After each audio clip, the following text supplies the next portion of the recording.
I'm rather surprised that it happened in my lifetime. I certainly had no idea that it would happen in my lifetime at the beginning, more than 40 years ago, because at the beginning, people had no idea about where to look for it. It's really amazing for me to find out that it's really enough for a discovery claim. Good evening, ladies and gentlemen, and a very happy birthday to the Higgs boson, which was discovered exactly 12 years ago at CERN. And we could not open tonight's last event of the CERN 70th anniversary series without a tribute to this amazing discovery and to Peter Higgs, who passed away very recently, and of course to this major milestone in the history of CERN. During this Science Gateway voyage that started in January to celebrate the CERN 70th anniversary, we have learned about the new knowledge still to be unveiled in physics. We have learned about the tools developed by the scientific community to understand the very structure of the universe and nature, and about the fantastic technologies emerging from the virtuous circle of knowledge and innovation. And you can find the registration of all these events online on the CERN YouTube channel if you want to see them again. Tonight, we are dedicating this last event of the series to the future and to the new machines that are in preparation to explore even farther. So, before embarking on this new knowledge with a very beautiful array of experts, of people that right now are preparing the future, let's start with our traditional introductory clip. We have a discovery. We should state it. We have a discovery. We have observed a new particle consistent with a Higgs boson. It is a milestone. I think we can all be proud. The Royal Swedish Academy of Sciences has decided to award the 2030 Nobel Prize in Physics to Professor François Englert and Professor Peter Higgs for the theoretical discovery of a mechanism that contributes to our understanding of the origin of mass of subatomic particles, and which recently was confirmed through the discovery of the predicted fundamental particle by the Atlas and CERN experiments at CERN's Large Hadron Collider. The discovery of the Higgs boson on July 4th, 2012 was a monumental achievement in particle physics, providing a clever explanation of how most constituents of matter gain mass. However, the Brout-Engler-Higgs mechanism does not predict the values of these masses and is not responsible for the masses of the lightest of all particles, neutrinos. The Higgs boson is indeed a very special particle, closely related to the structure of the vacuum of the early universe. It is so simple and yet so mysterious, and many open questions in physics today are tied to the Higgs boson. But they are by far not the only ones. Do all particles have some inner structure that we haven't yet observed? Are they additional spatial dimensions beyond the familiar three? Is the universe we live in just a special case of a vast landscape of possibilities? What is the origin of matter-antimatter asymmetry? What is dark matter made of? Is dark energy real? This is science in progress. And to solve the mystery, we need more data. Particle accelerators have been unveiling the structure of matter since the discovery of the atomic nucleus more than a century ago in 1911.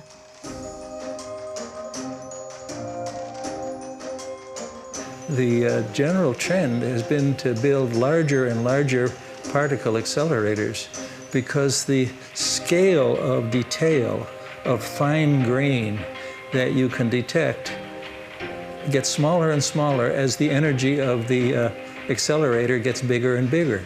So when you want to know more and more about what's really inside of these elementary building blocks of every substance, you are obliged to build bigger and bigger accelerators.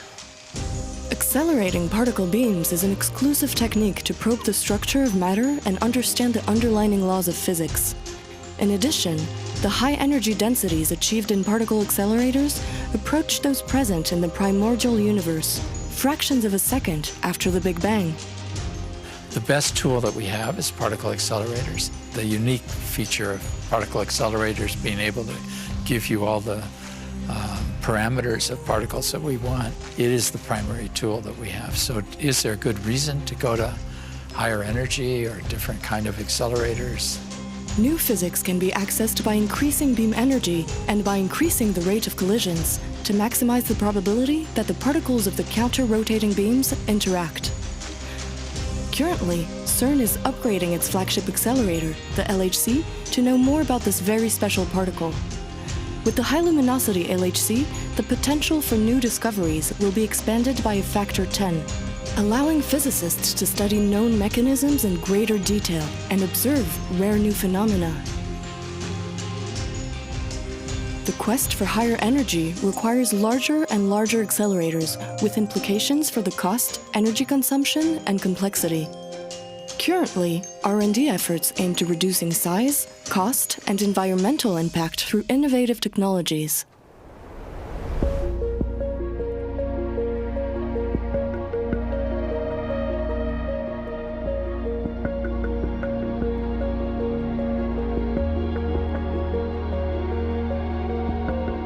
Larger and higher energy accelerators would be useless without bigger, faster, and more sensitive detectors to capture rare phenomena and minute details. These discovery machines pose significant challenges for operation, distributed controls, maintenance, and installation. Revolutionary computing infrastructures, powered by AI and novel technologies, will be essential for processing and analyzing the even vaster amounts of data generated by the new machines, pushing the limits of technology and innovation in many different domains. Since the creation of CERN in 1954, the unprecedented scale and technical requirements of the accelerators, detectors, and computing infrastructure needed by particle physicists has constantly pushed the boundaries of technology, bringing innovation and sometimes disruptive technologies which have benefited society at large. The interconnected journey of knowledge and innovation will continue to unfold. I think that the curiosity and the need to do research is inside is a part of our humanity. So there will be always a CERN. We believe very firmly that to continue this search in the unknown, we will need a much larger accelerator at a much higher energy. So the bread and butter is that you learn more about what you already knew, and that somehow justifies the investment. But there's always not so secret desire that you're going to find things that you didn't know. And so far it's always happened when you go to larger and larger accelerators. I think it'll happen again.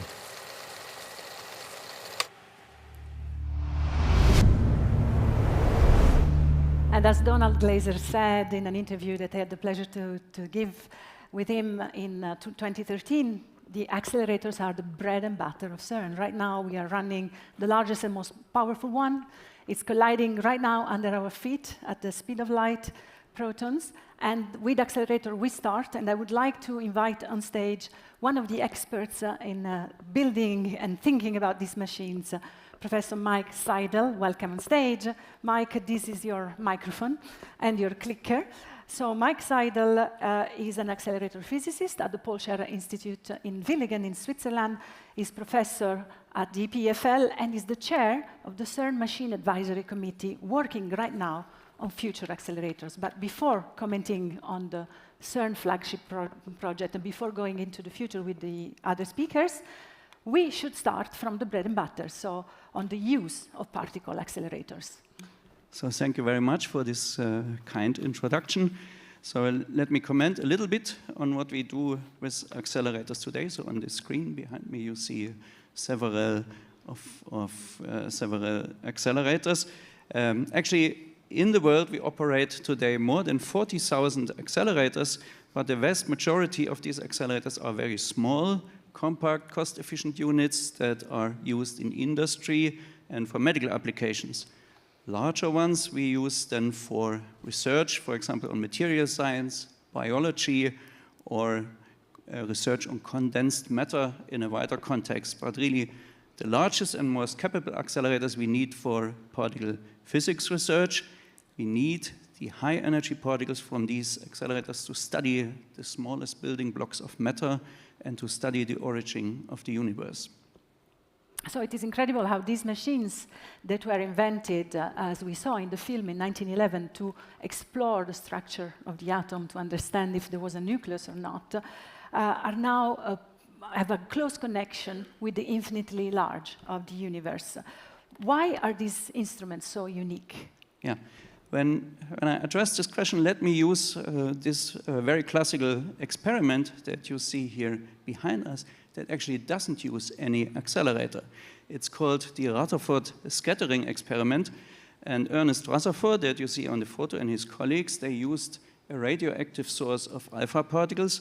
So alpha particles are the nuclei of helium, and they used this source to form a beam of these particles. They sent the particles onto a target, which was a thin gold foil, and actually most of the particles would just pass through the foil, would be deflected just by a small angle, but from time to time, very rarely, it happened that the particle is actually scattered backwards. This was a very important observation. From that, Ernest Rutherford could deduce that the majority of the mass and the positive charge of these atoms is actually concentrated in a very small volume in the center of these atoms, in the nucleus. So from time to time, it happens that one of these alpha particles really hits the nucleus and gets scattered backwards. Now, the size of such a nucleus is in the order of femtometers. A femtometer is 10 to the minus 15 meters, and extremely small lengths. You have to imagine there are 15 zeros before the first significant digit comes, and there is actually no other means that you can use to probe such small components of matter, right? It's the only possibility is such a scattering experiment. And actually, in an address to the Royal Society a long time ago, Rutherford said then, I read it here, "I have long hoped for a source of positive particles more energetic than those emitted from natural radioactive substances." So he needed a beam. Even Rutherford needed a beam. Right. And that's actually what we have done in the last 100 years since this famous experiments. We built dedicated accelerators that accelerate particles to a certain energy that we can choose, and with very tailored beam properties to do experiments very efficiently. Okay, now, how do these machines work? What are the basics of the machines to make them work? Right. So a particle accelerator has, I would say, two main building blocks, and we see them on the slide behind us. On the right side, we see an accelerating structure, so that's a metallic cavity structure, as we say. And in this structure, we excite an oscillating electromagnetic field. And the electric part of this field can be used to accelerate particles. So for example, when a particle passes a voltage of 1 million volts, then we could say the energy of this particle is then 1 mega electron volt or 1 MeV. That's a suitable unit. And the other important part of accelerators are these magnets. On the left side, we see an example of a modern magnet from the LHC as a superconducting magnet. These magnets form a magnetic field, a pure magnetic field, and we use that field to guide the particle beams and to focus them. And using these components, we can then build larger accelerators. And we see here two examples, which are circular accelerators. Circular accelerators are very efficient devices because we recirculate the beam in these devices and use the expensive equipment in the accelerators many times to accelerate particles, right? So on the left side is a cyclotron that was invented already in the 1930s by Ernest Lawrence in Berkeley. It's a very simple device, two metallic electrodes in the center and one larger electromagnet to force the particles on a Before you go on, I would like to show you a little surprise we have. I would like to ask our mobile camera to go and show us on the screen the object we have there on the table. Maybe, Michael, if you want, you can see, everybody can see it with us. So the object that is on the table, not the transparent ones, the other one. You can go and take a look closely, Mike, if you want. What is it? Okay. Yes, I can recognize this. This is the first cyclotron that was actually built by Lawrence. I mean, what we see here is just the metallic electrode. It's missing the electromagnet, but that's the core piece. That had just a diameter of 10 centimeters. So it's not a model, it was actually 10 centimeter diameter. Yes, right. And we now have a 27-kilometer circumference accelerator. So since the 30s, some progress has been made. So sorry for the interruption, but I thought you would appreciate this little surprise. No, that's a very famous device for the history of accelerators. Now let me refer also to the right side of You have the same slide there. The right side of this picture, there we see a synchrotron. That's also a circular accelerators. Most of the large accelerators at CERN are synchrotrons. And in some sense, it's a continuation of the cyclotron concept, right? But the synchrotron has several advantages over the cyclotron. So for example, you can reach much higher energies. You can much better control the properties of the beam size and so forth. And most importantly, in a synchrotron, we can store a beam for a very long time. It can be days to store such a particle. And I know they're not used just in particle physics research, right? They are used by other research areas. Yes, absolutely correct. So there are other applications. We should definitely mention that. Other applications in particle physics. So using these accelerators, we can generate secondary radiation for other research purposes. So one important application is to produce synchrotron radiation. And on this image, you see the European Synchrotron Radiation Facility, ESRF, in Grenoble, not too far from here. So that's a relatively large research infrastructure with many beamlines, and they have many... Used mostly by biology and chemistry, right. Crystallography, and this applied research, essentially. Absolutely right. So it's a big microscope. Most general research on condensed matter. But back to the particle physics. We just mentioned before that we are home of the largest and most powerful particle accelerator. What makes the LHC unique? You moved already to the last. Okay, then we skip the rest, and I talk a little bit about the LHC. So the LHC is the largest accelerator installation that we have available today in the world, and it's also the most complex one to operate. It consists of 2 synchrotrons in which we accelerate and store counter-rotating proton beams, and these beams are then brought into collisions at certain points in the ring, and there we have also installed the experiments. So in the LHC, the energy of a single proton amounts to 6.8 tera electron volts, or in other words, we could say that these protons have passed in total an enormous voltage of 6.8 trillion volts. That's a very high energy, and in order to close the loop over a rather long tunnel of 27-kilometer length, we need strong superconducting magnets. And it is true, to cryogenically cool these superconducting magnets, we need a lot of power from the grid. But I want to point out here that conceptually, such a ring collider is a very energy-efficient concept in that it recirculates the particle beam. Right? The LHC uses protons that produce very little synchrotron radiation, nearly no synchrotron radiation, so these beams move practically without friction in these rings. The energy of the particle is fully retained after every turn. And that means that we can accumulate a very high intensity. Perhaps we can compare it to a mechanical flywheel, right? You know these flywheels, when you bring them to very high speed, then you can store enormous mechanical energy in a flywheel.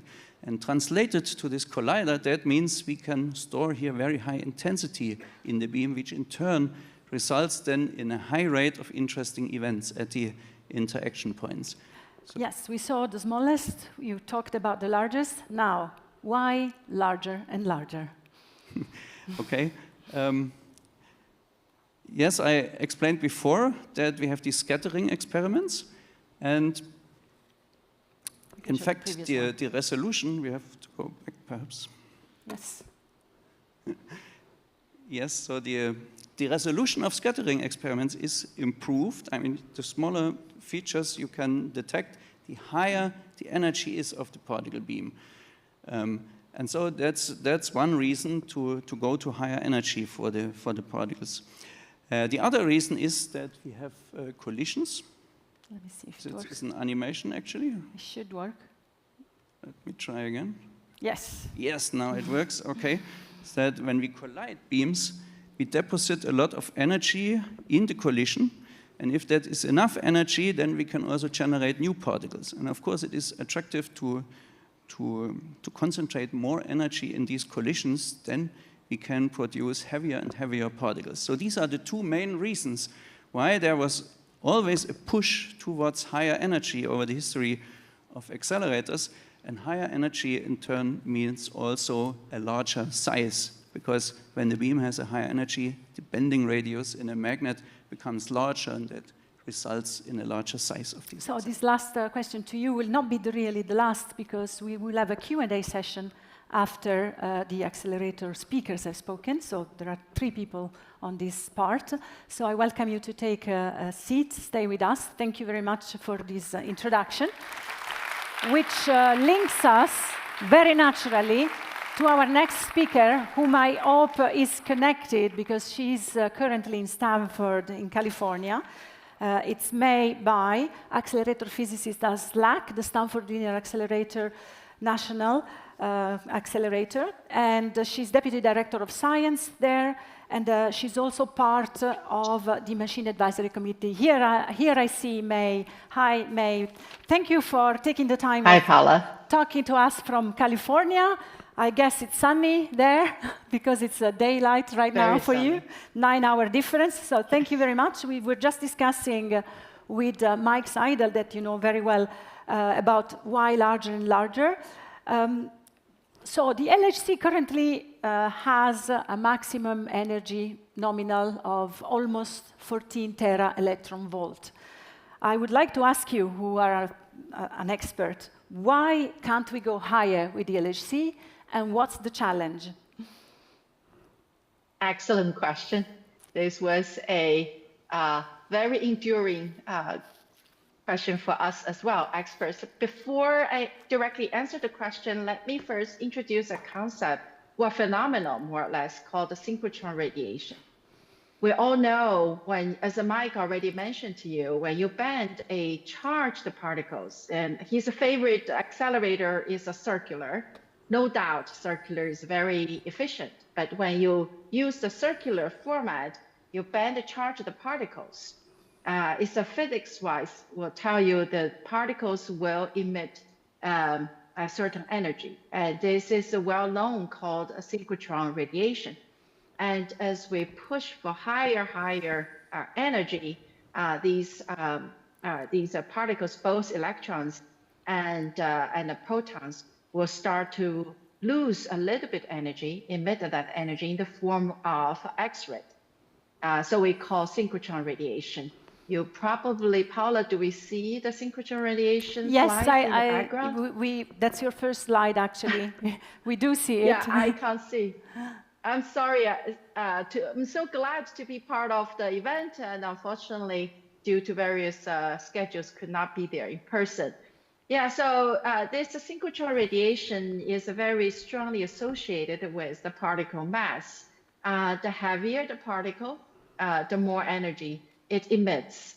So for electron, the reason this is called the synchrotron radiation is because this was first directly observed at a synchrotron in the 1940s, when the scientists just and the technician just noticed there's some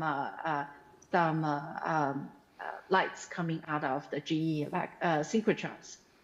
So for electrons, electron is very light compared to the proton. It's 1/2000th of a proton's mass. So which means if you put electrons into the LHC tunnel, yeah. So there was a collider before LHC called the lab. I will touch base on that later. It will emit 13 orders of magnitude higher, more power than the protons with the same energy. So there's a loss of energy you have to replenish, and this will become a a limitation. That's why for electrons, the circular form of the acceleration is challenged, face a very significant limitation due to this phenomenon. So if you the next want to, slide that yeah. we have is about the LHC performance. I don't know if it is at the right time for you to see that. Right. So for the yeah, Paula, I also want to, just before that, I want to add the synchrotron, just to wrap up the whole synchrotron story. Yes. It is really a nuisance for electrons, but it has become a very well used, as Mike already mentioned, a tool for various applied science research, material science, biology, chemistry, as you name it. As a matter of a slack, you see in my background, we have not only the synchrotron radiation light source converted from a collider back to the 70s, but we also have the world's first hard X-ray FEL, free electron laser. You see the 2-mile linac behind me. So for the yeah, I think we can now talk about the energy loss. So to answer your question, Paula, to push the energy higher for electrons, we need to overcome the energy loss, the synchrotron radiation. So for electrons, one approach to build bigger is probably answer first of the question, why the higher energy go, we have a higher, larger accelerators, so that we have a bigger, smaller curvature to minimize the energy loss. The other form is go linear, and this is part of the reason we have this 2-mile structure behind me. Now it's a free electron laser. Back then was actually a linear collider, still the world's highest energy linear collider, 50 GeV. We can see it also in the slides. There's a slide now for you. Yeah, you can see the slides. Right. Right, and Paula, you mentioned early on about the future, right? You showed on the left-hand side. I'm seeing on my left-hand side of the current LHC, but the future, we talked about the FCCEE, FCCHH will be even bigger, and we'll go to the, that's for the circular one. Right. Yeah, so now you already moved ahead to the protons. So now let me come back to the protons. To push the protons higher and higher energy, go beyond the 14 TeV, we need more and more, stronger and stronger superconducting magnet. Mike already showed you the whole LHC is governed, is made of many strong field superconducting magnet, and he gave you the more detailed look. Yeah, here you can see again side by side. However, this is a 14 TeV. If we want to go significantly beyond, let's call it 50 TeV, this is a 14 TeV collision, the two, so 7 TeV per beam. If you want to go to 50 TeV per beam, we need much stronger superconducting magnet. Such a technology does not yet available. It's not yet available today. There is a lot of research going on, and which you have seen some of the opening movies as well.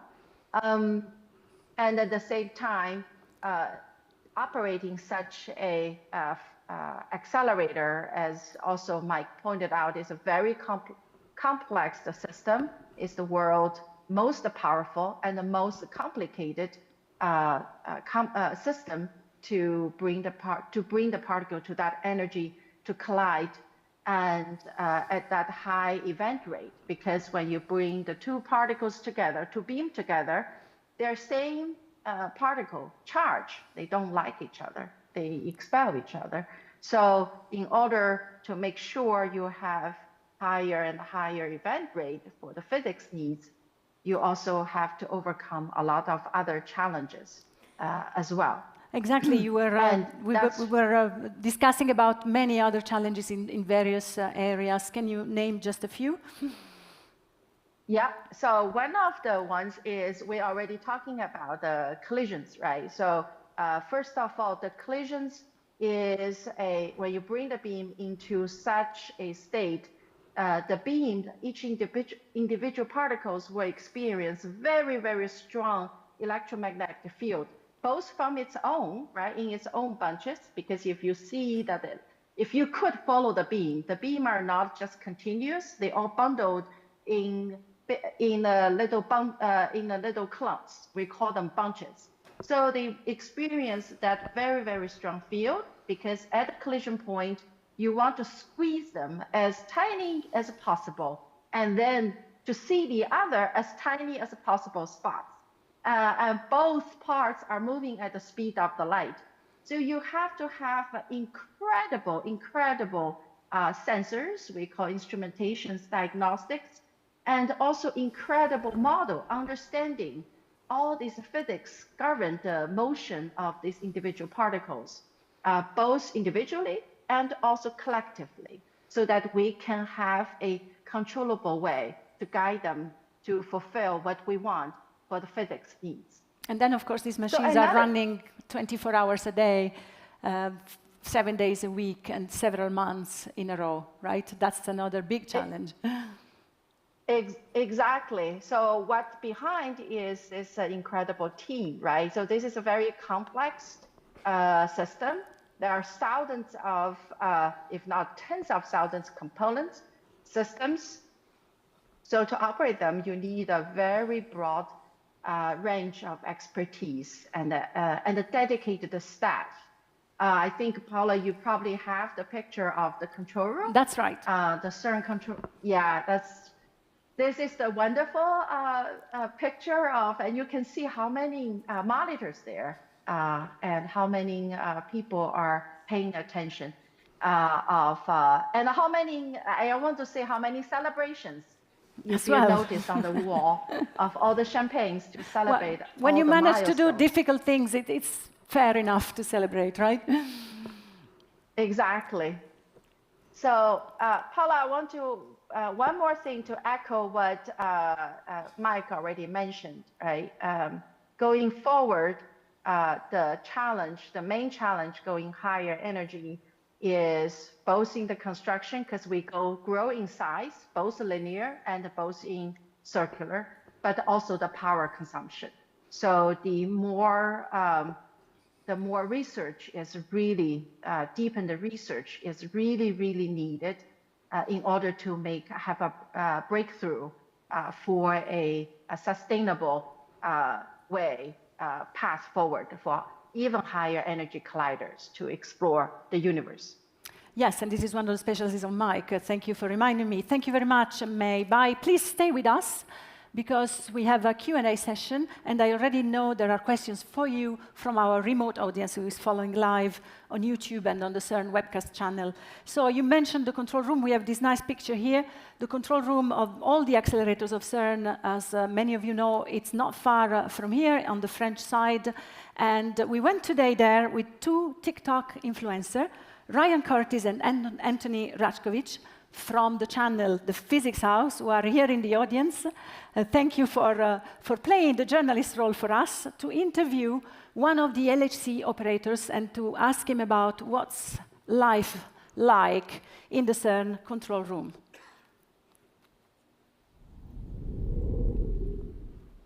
So where are we now, and what's currently happening in the CERN Control Center? We are now in the LHC island. In this island, we are operating the biggest accelerator in the world. We are accelerating protons, particles to an unprecedented energy of 6.8 tera-electron volts.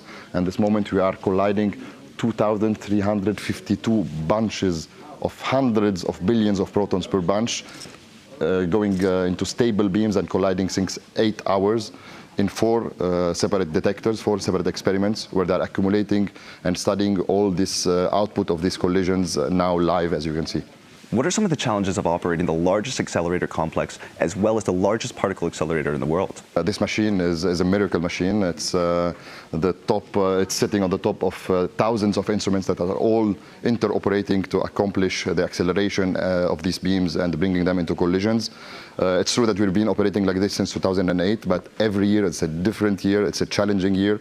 We are continuously improving our targets, either in energy.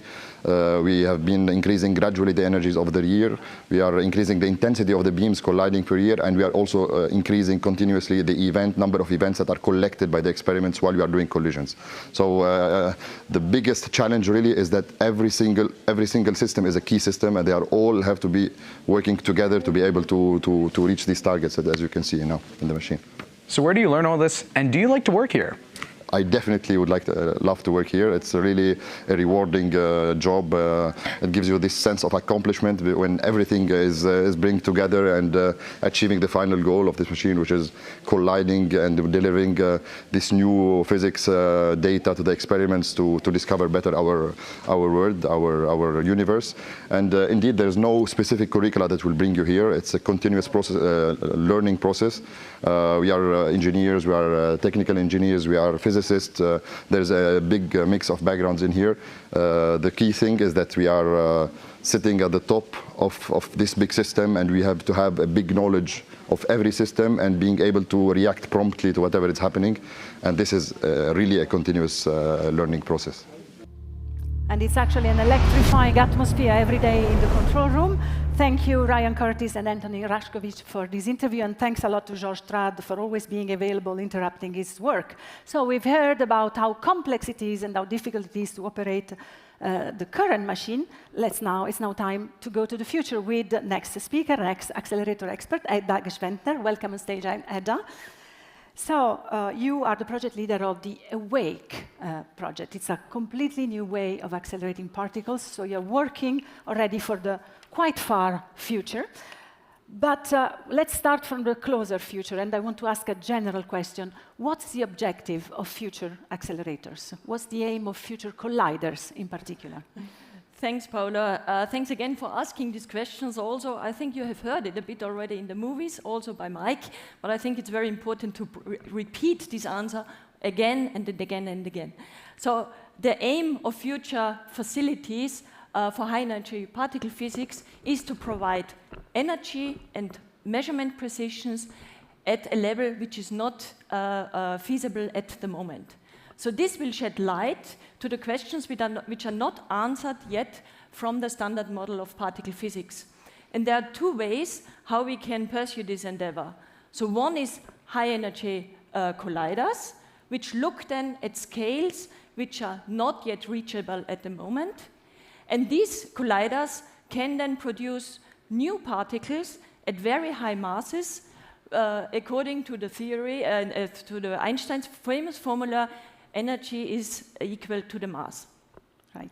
The other way is to have high rate lepton collisions and to measure standard model processes, to measure them very precisely and accurately, and then to look whether these standard models break up, processes break up, or the theory is still accurate even to high levels. And one of the key particles which can be used for these studies is exactly the Higgs particle, which we also heard a lot already.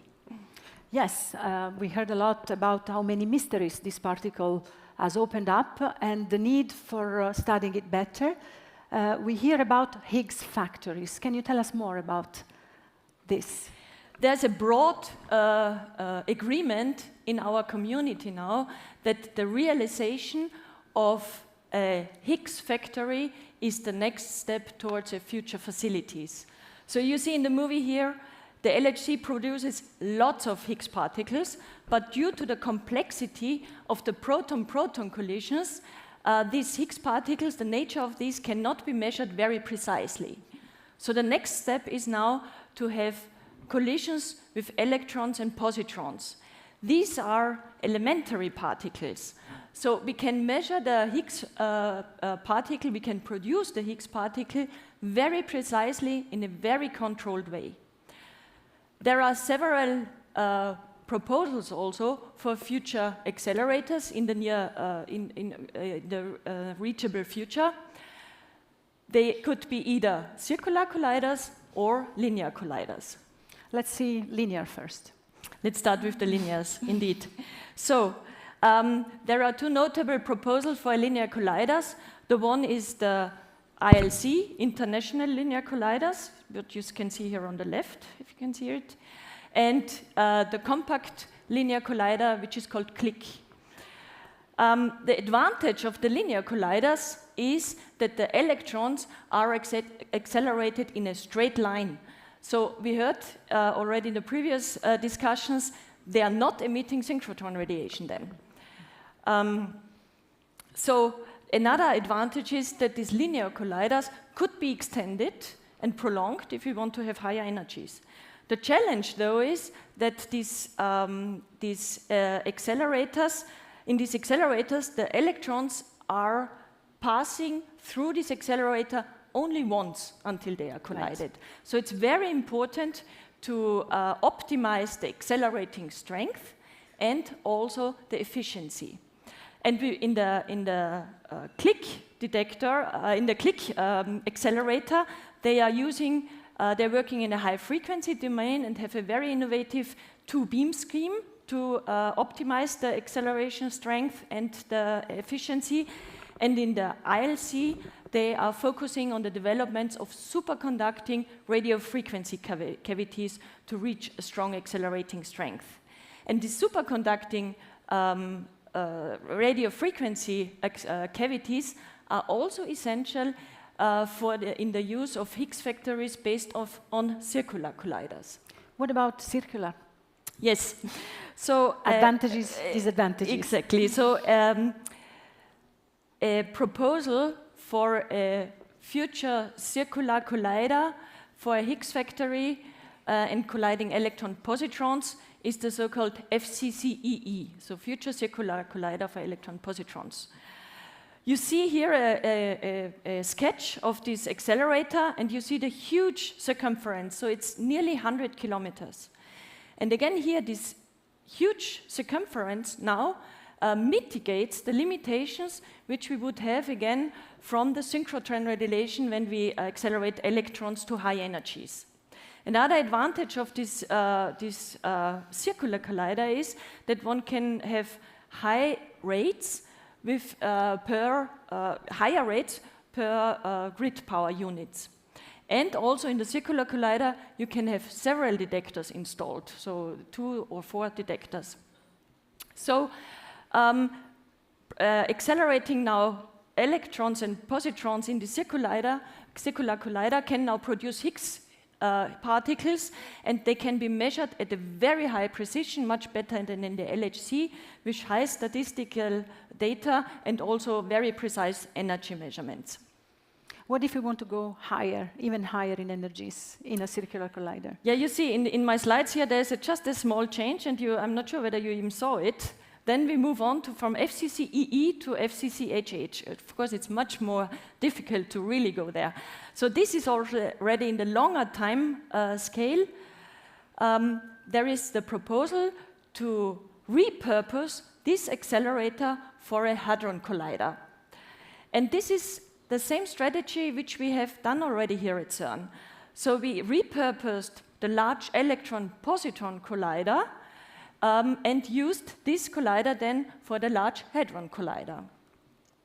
So in this FCCHH, in these hadron colliders, protons are collided at 100 tera electron volt.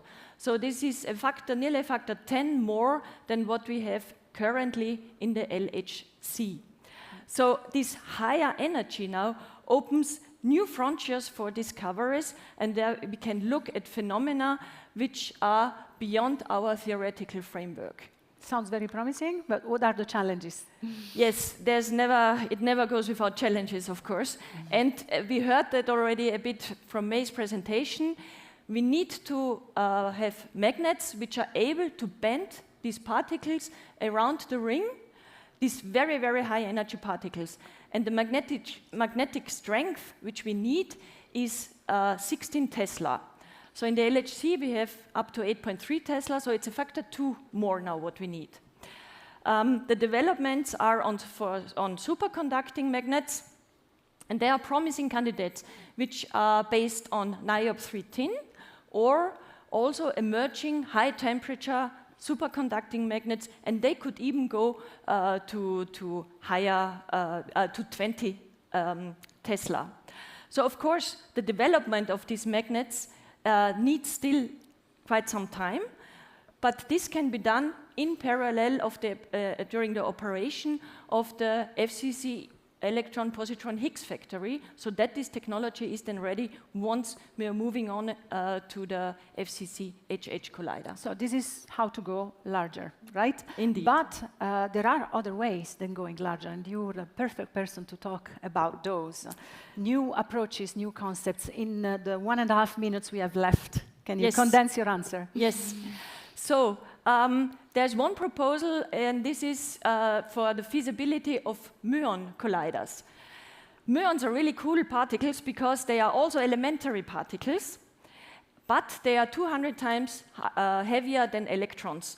So if they are, so they emit a factor 1.6 billion less synchrotron radiation when they are circulated in a ring. Of course, there's always a caveat. These particles are not stable. So we have to produce them and accelerate them very quickly. And when they are produced, they move in all directions. So they first have to be rapidly cooled and then accelerated towards for collision. So these are a lot of developments for the design there. It shows the complexity and the scale, and there's a lot of technology still to be developed, to be looked at, right. Indeed. And then there is even a new paradigm, last but not least, the project you are working on and you are leading, which is the Awake. Tell us about Awake. So all the accelerators, what I was talking about, is using the conventional technology of accelerating particles, which are the so-called radio frequency cavities. So imagine now there is a technology which can accelerate particles up to a factor 1,000 times stronger. This would make linear colliders smaller, obviously, and most probably also less costly. This technology exists, and this is called plasma wake field acceleration. It's not yet major enough to build an accelerator for high-energy physics, but it's a very exciting and promising concept. So how does it work? And you see this very nice picture here on the screens there. It really works like surfing. So you have a lake where a boat goes through, it produces waves, and you have surfers jumping on that, and they get accelerated. So it's similar in plasma wake field acceleration. You have a plasma, which is the lake, and you have a beam, which is the boat, which produces wake fields, and then you inject electrons, these are the surfers, and they get accelerated. So as a boat, you can use a laser beam, you can use an electron beam, and at CERN here, in Awake, we are using a powerful proton beam, because obviously at CERN here, we have lots of protons around here. So there are a lot of experiments, very successful, have shown this concept. Now we are moving into addressing quality, so high rate, high intensity, small beam features, so that we can then finally design an accelerator for high energy physics based on these technologies. From what you said, it seems it takes a lot of time, a lot of studying, developing, experimenting, and learning. So this is an enormous learning process. And our last slide of your presentation is exactly about that. Yes, let's show our last slide indeed. Because in order to really advance these technological developments, it's an essential aspect to educate and train young people. And I'm very happy that here are a lot of young people here today. And even if these young people do not stay in the field and they move to industry or they move to other fields, I think with this interdisciplinary education, they really get the skills to drive innovation in our fields there. And I think this deserves a big applause for Edda. Thank you very much. Please take a seat, and I hope May is also still with us. because we have a few questions from the remote audience, but first I would like to see if there are people in the audience who want to ask questions to our speakers, so to Edda Gschwendtner, to Mike Seidel, and May Bai, if she's still with us. Let's see. Yes, May is here. I'm very glad to see you again, May. So there is a microphone going around. Maybe I can break the ice, because there are exactly one question for each of you from the remote audience. So for May, about this Flower Sunday wants to know about the types of accelerators that exist. We have talked about it, but maybe you can quickly summarize in a minute if you can. Okay, so we have in the circular world, we have a cyclotrons, we have synchrotrons. Both can split into the two types, the weak focusing and the strong focusing. That's a three type.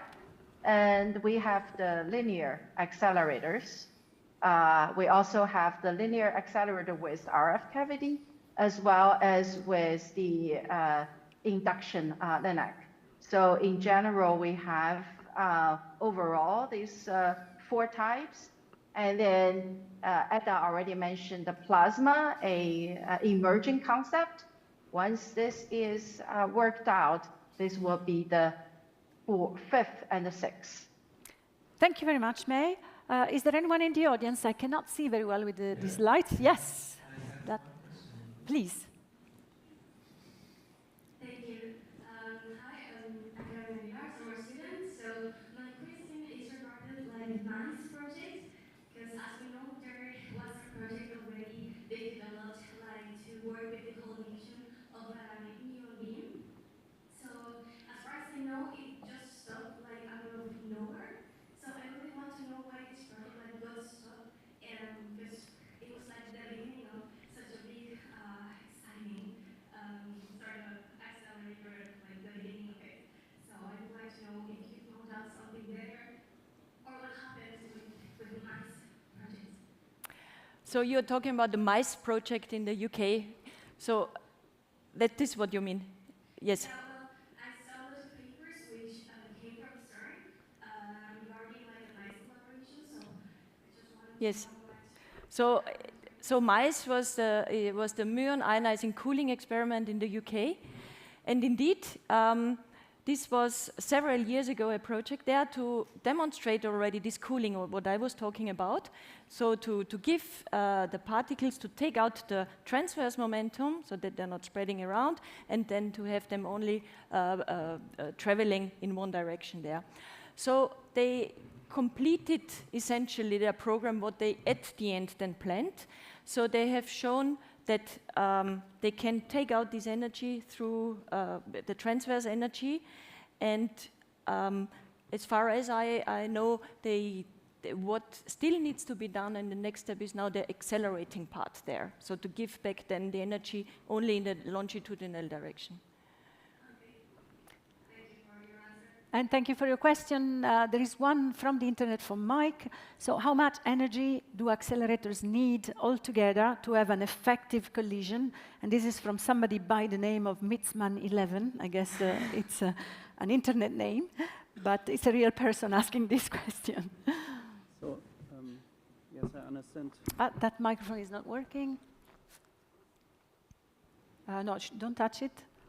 1, 2, 3. Yes. So, now it's working. yes. So I understand the question is about for what energy does it make sense to have particle collisions, and I think there's not a real threshold above which these collisions make sense. I would rather refer, when answering this question, I would rather refer to the history of particle physics experiments. So the scale is somehow set by the experiments that we already had, right? If we look at today, then we want to go beyond that.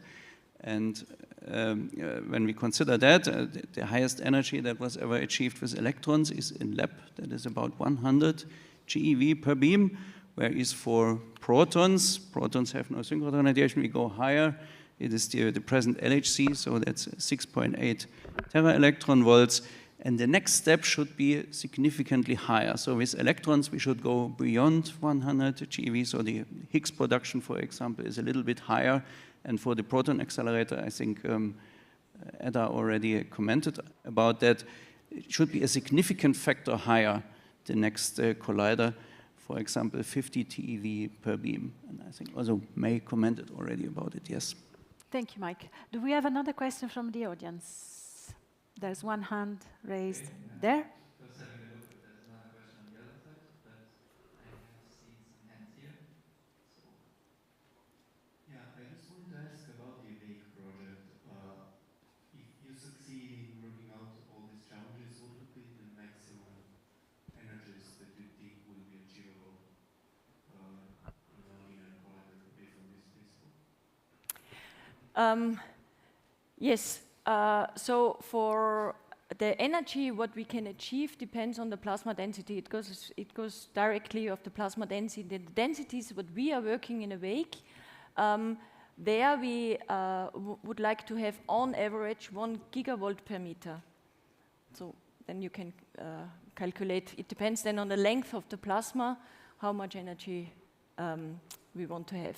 But using the CERN SPS proton beam as our boat, as our drive beam, we have from simulations, we see that we can go up to 200 GeV. Very interesting question. Thanks a lot. There is another one for you, Edda, from Lewis Kennedy. Other than size, can you tell me more about efficiency and sustainability in plasma wave versus radio frequency acceleration techniques? Yes. Yes, of course, this is a very important question also now. We can compare the plasma wave. The best, easiest to compare is if we look at the data what we have from the CLIC, from the linear collider, because they also have this kind of two-beam scheme. So they take their energy out from one beam and feed it into the other beam to accelerate it there. And we do the same with our boat, and then we have the particles to accelerate. In CLIC, the efficiency, the total efficiency is at the order of 10 to 20%.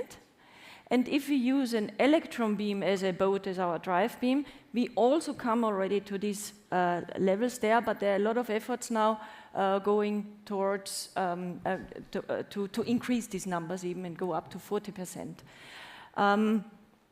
It's, as I said, it's an R&D now, what exactly we have to look at. But it's also to note that, of course, the plasma accelerators would be shorter. So also there is a sustainability aspect which is positive for the plasma wave field acceleration, obviously, I say. Thank you. Let's take one last question from the audience. There's one hand there as well. Oh, there is a little hand in front from a very young member of the audience. So I would give preference to this little girl, I think. Here. Just here, front row.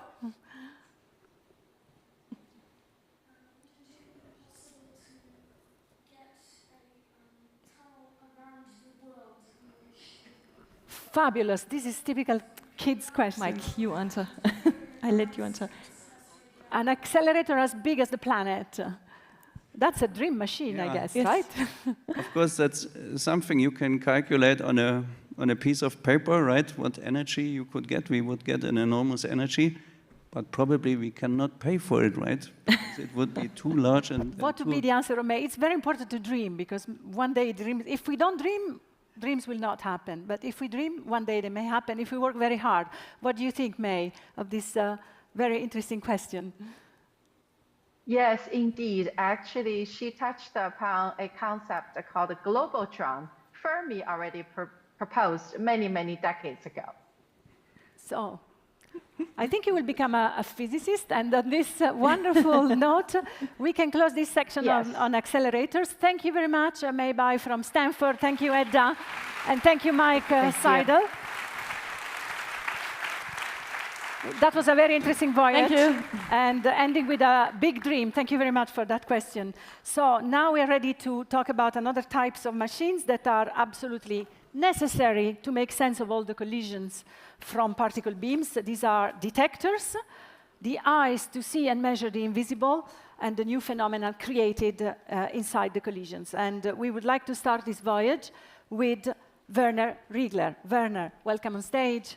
and the microphone here is yours. Thank you for being with us.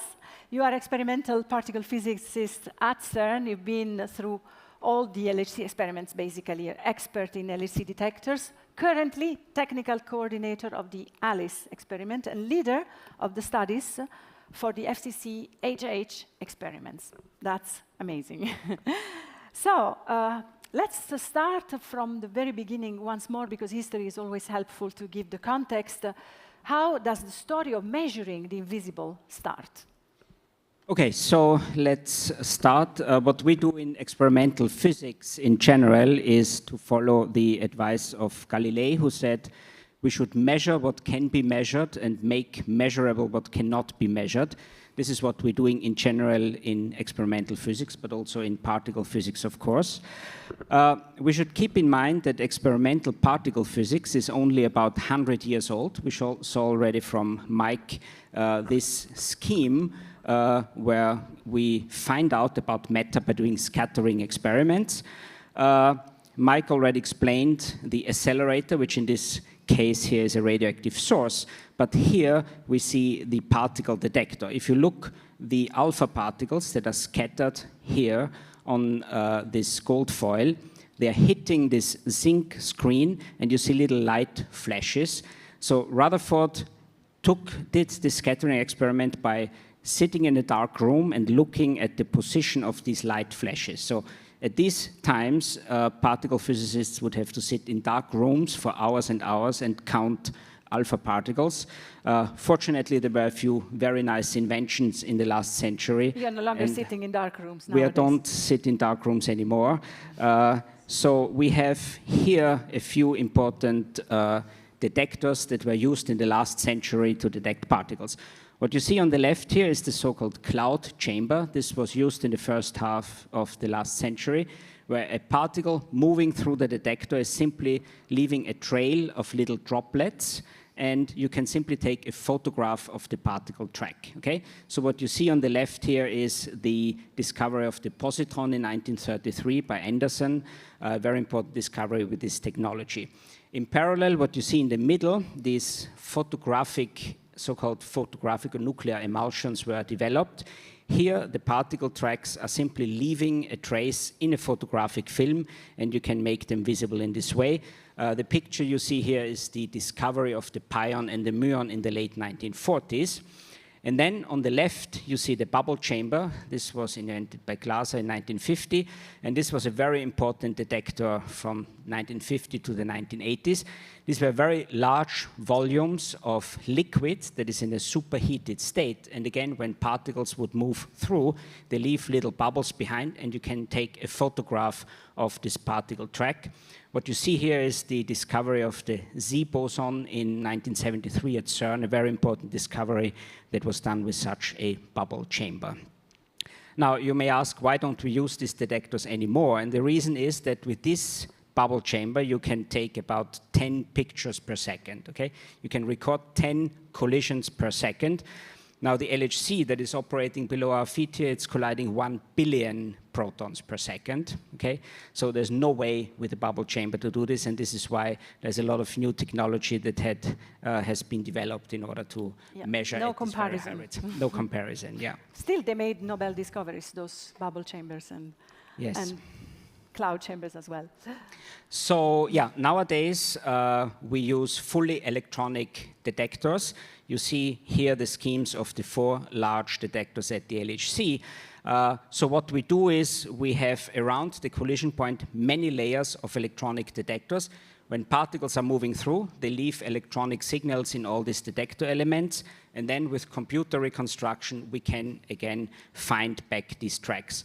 A very important step in making these detectors was the electronics revolution in the 1960s, 1970s, where now we have not only the sensors in the detector, we have not only electronic sensors, also the readout electronics, the electronics processing is already on the detector, so it's a highly integrated device, and then we have only optical fibers with the data leaving this detector.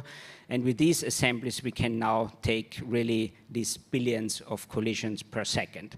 So if you then operate these detectors, we get these kind of images. They are similar images that we had like also from the bubble chambers, but now they're fully electronic and we can get all the details through the analysis of this computer reconstructed data. So what you would see here, for instance, on the left top, this is the ALICE experiment where in the collision of two lead nuclei, you produce this quark-gluon plasma, a state of matter in the very early universe, and then this very quickly decays into thousands of particles, and we can measure all of them in quite some detail.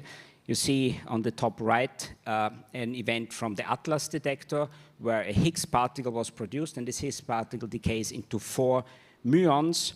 On the bottom left, you see the LHCb detector, a B particle being produced there, and on the top right, you see the CMS detector where you have a Higgs particle decaying into 2 photons, and these 2 photons are measured there. Now, we have particle detectors not only at accelerators. There are particle detectors in very exotic places. There's one, for instance, on the International Space Station. We have deep underground detectors. There are large arrays of detectors over many square kilometers for cosmic ray physics. And we even use the ice of the South Pole to detect particles. But you will hear much more about this later from Roxana. Yeah, we've seen through your slides incredible progress from the very beginning with the film. Particles, images of particles impressed on film, and very few of them, and these zillions of particles and giant detectors. What made this breakthrough in detection technique possible? How did the technique of detecting particle progress in the years? What are the major milestones there?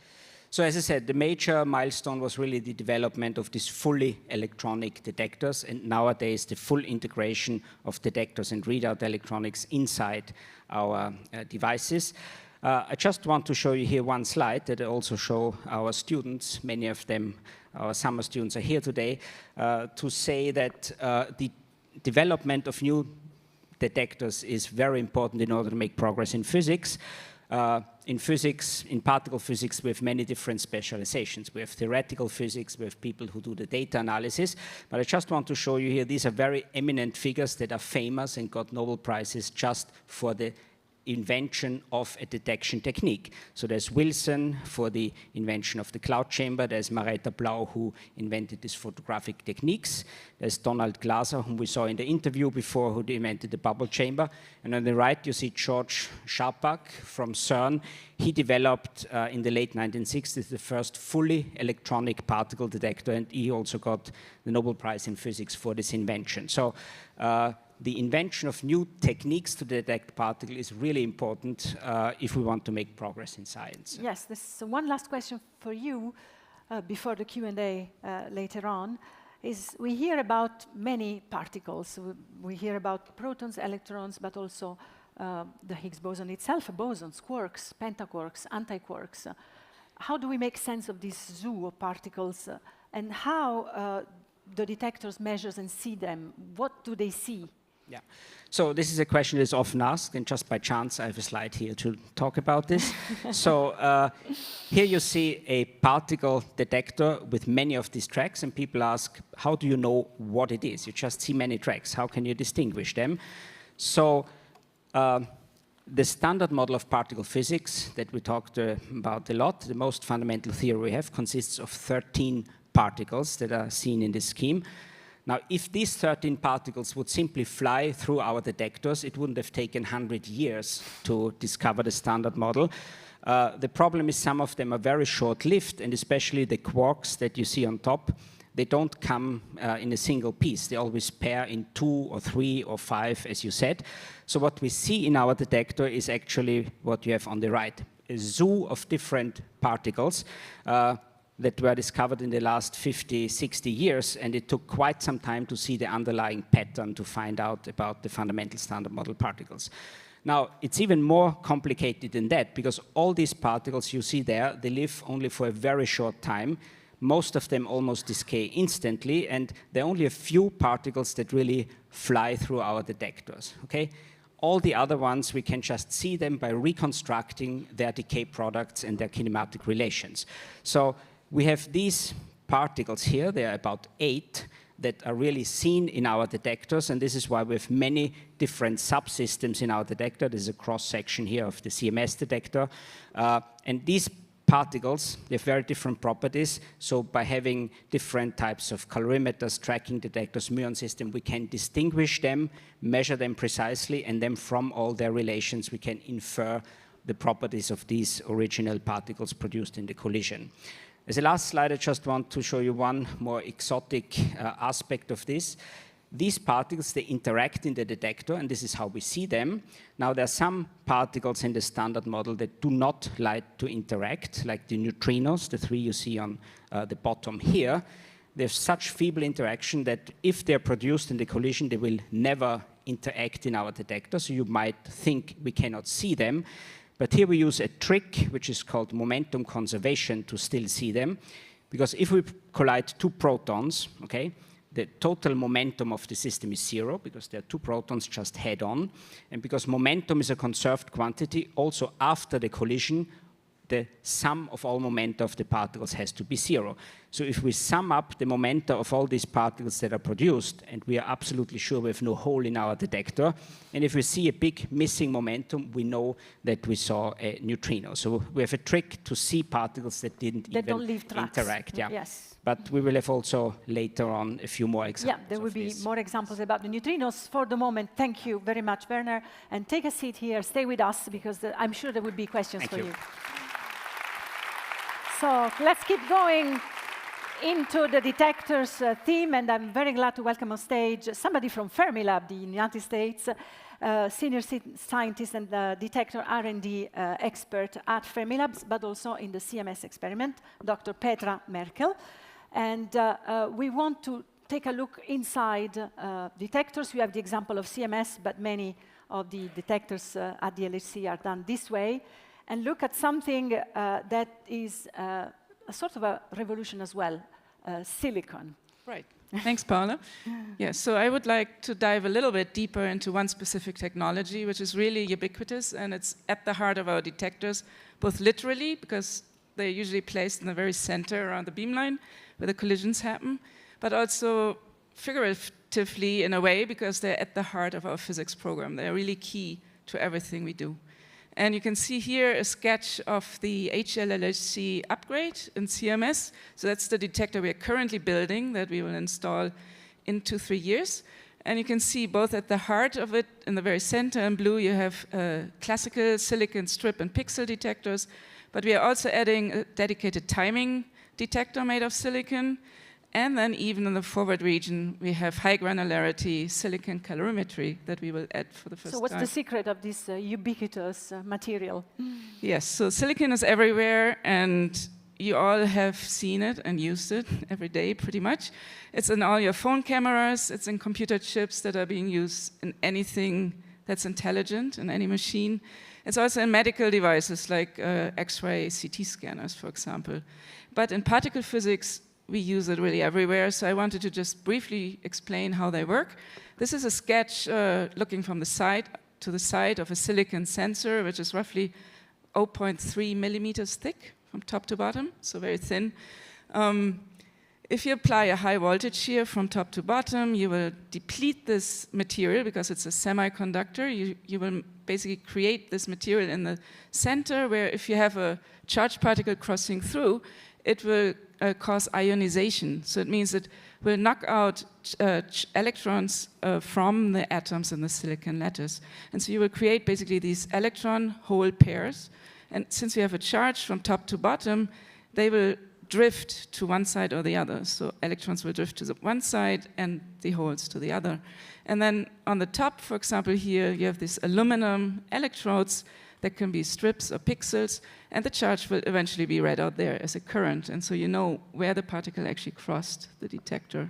So we heard about the forthcoming generation of more powerful, larger accelerators with the deluge of data arriving, higher collision rates. What are the challenges for future detectors? Right, the challenges since the beginning pretty much is the scalability that you can see here. This is the past 60 years of silicon detectors as used in particle physics, and in measure of the silicon surface in square meters here. And it started really out with the first detectors just a few millimeters in size. And we are now, as you can see up there, or maybe not, but the last blob. That's what we're currently building, and the very last is really for the future collider, something we would make for the FCC. And you can see this is hundreds of square meters by now.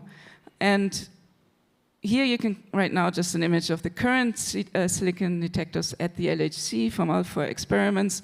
They're already pretty large, but then going to the next generation colliders, they would get a lot bigger. And with that come all sorts of challenges. One is that with the more powerful accelerators, as we heard before, we will get much more intense collisions.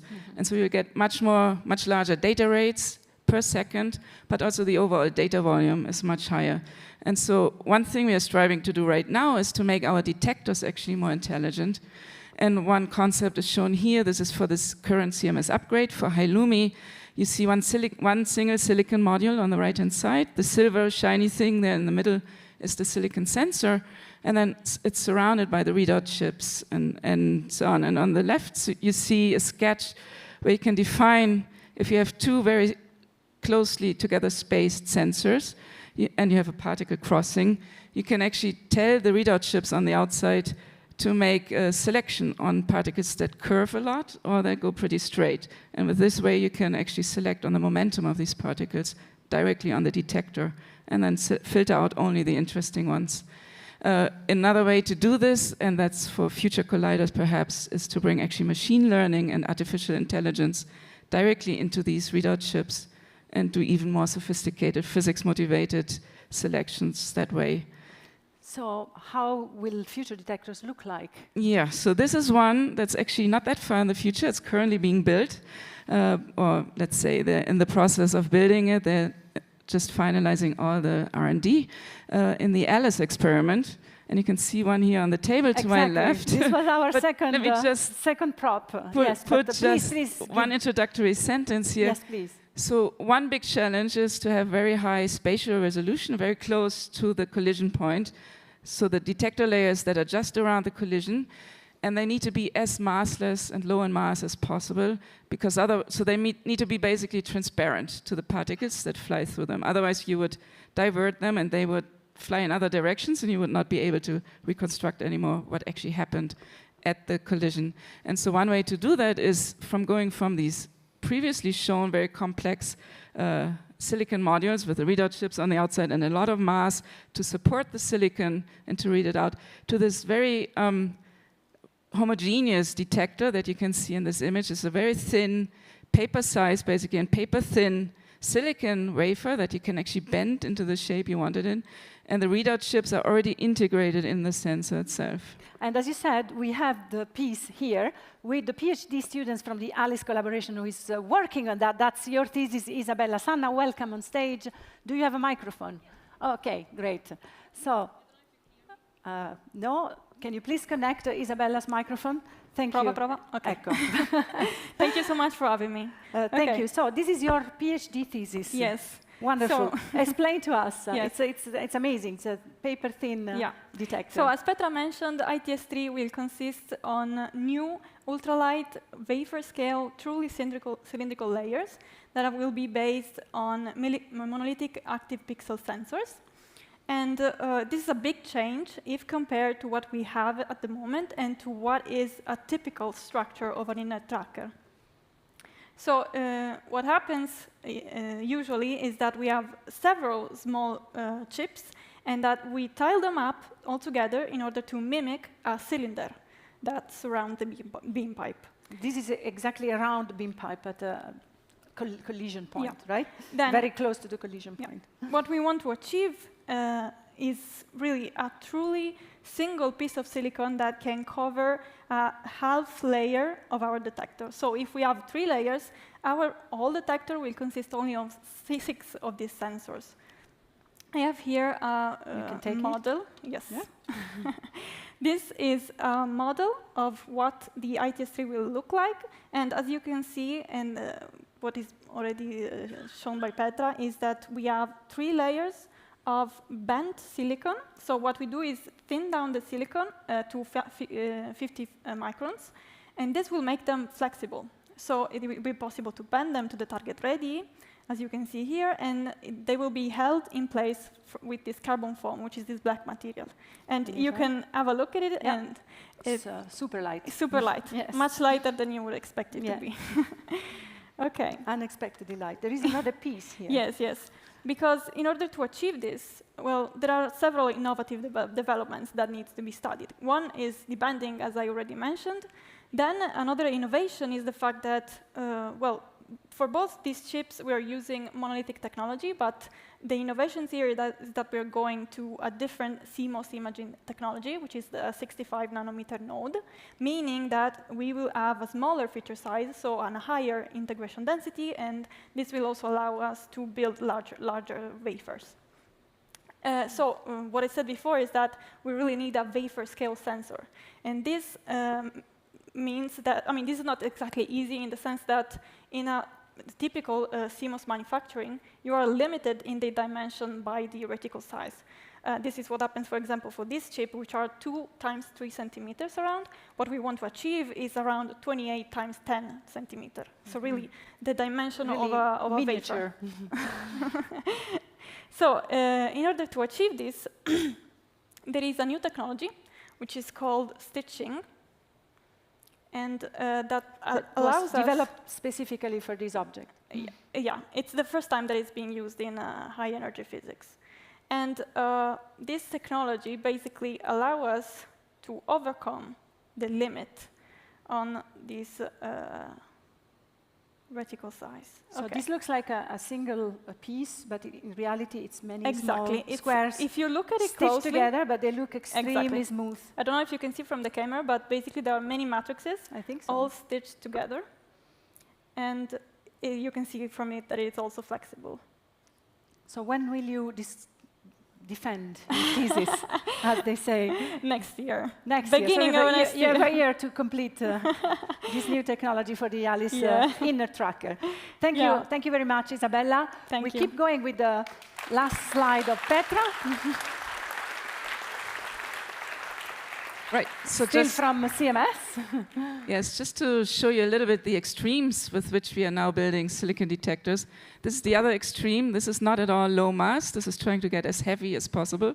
So we're interlaying actually the silicon detectors with things like copper plates and so on. As you can see here, for the high granularity calorimeter, which will be these end caps that then close the CMS detectors from both sides, as you can see here. So these are extremely heavy objects, more than 200 tons on each side, partially made of silicon. And how many of these components will you have? Many 10,000s of these modules. So and gigantic, yes, it's a gigantic figures detector. as Hundreds usual. of square meters of silicon.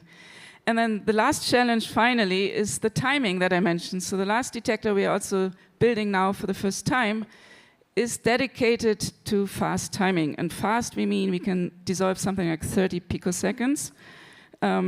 If you know that our beams in the LHC collide every 25 microseconds. It's 40 million nanoseconds collisions per second. Yes, so it's a lot.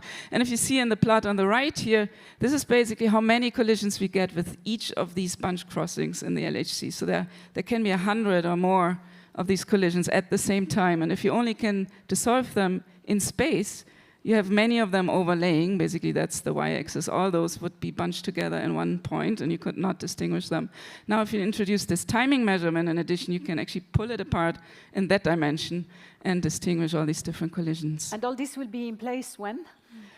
Let's say in 2029, we will start taking data During, with this. The next run of the LHC, Yes. run 4 Yes, of the LHC. exactly. Thank you very much, Petra. Stay with us. I'm sure there will be many more questions for you, apart from mine. And our last, but not least, speaker for the detector section is Roxane Guenette, who is Professor of Particle Physics at the University of Manchester. You are a specialist in the very elusive and invisible particles that Werner also evoked. There is a different technique how to detect these. And it's very much to the point, because some of the particles, maybe we don't even know they exist, but we suppose they exist, like the dark matter particles. But let's start with the challenge of detecting neutrinos, the very elusive neutrinos. Yes, thank you very much. Hi, everyone. So yeah, we are changing gear a little bit now and discussing particles that are very difficult to detect. But before I tell you how we're going to detect them, because we will succeed for some of them, let me tell you why we even take that challenge of trying to detect them. So of course, particles that do not interact a lot and difficult to see are dark matter particles. We know that dark matter exists, right? We know it's 25% of our universe, but we don't know what it is. Our best hypothesis is that it's a particle. But if it is a particle, it doesn't interact much because we've never seen it in any of our detectors. The other one that is difficult to see is the neutrino, but this one we know it's a particle. It's in the standard model, but they don't interact much, so we're going to need to be clever in the way that we go about them. So you also heard from Werner, right, that when we talk about dark matter or neutrinos, in collider physics usually, we can only infer that these particles were present because there is missing energy. So that's not very interesting because you can't tell much of what happened, you can just infer at the end what's happening.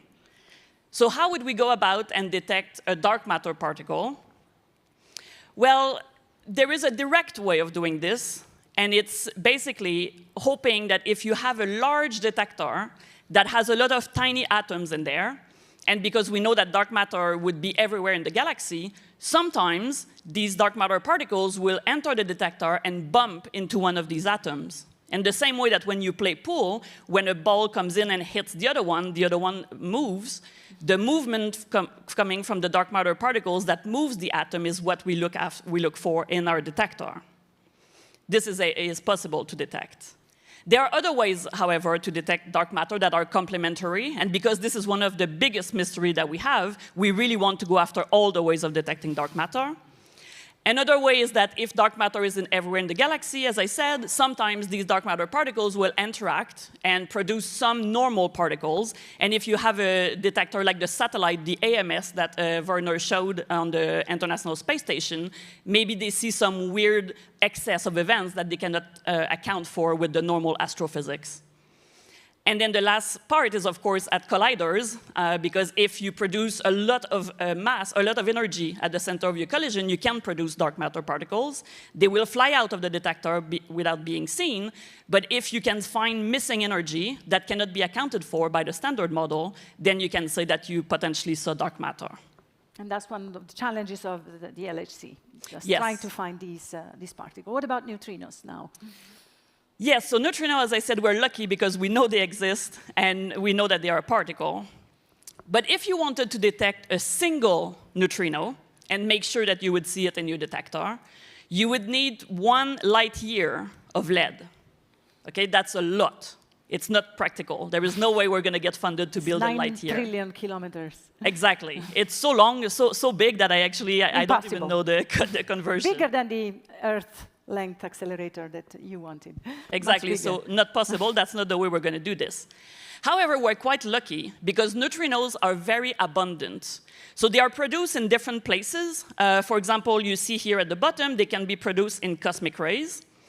And basically, when the cosmic rays hit the atmosphere, they produce a bunch of particles and a lot of neutrinos. Anywhere also that you have nuclear reactions, in nuclear reactors, of course, or in the sun, you produce neutrinos. Actually, every second, through your thumbnail, there are 100 billion neutrinos that cross every second. So that's a lot of neutrinos. And that's great, because if you have a lot of them, even if they don't interact often, a couple of them will interact. So basically, the key here, if you want to see neutrinos, is that you're going to need very large detectors. And I just want to give you a couple of examples of famous neutrino detectors that have made big discoveries in neutrino physics. So the first one that you have there on the left is the Super K, or Super Kamiokande detector.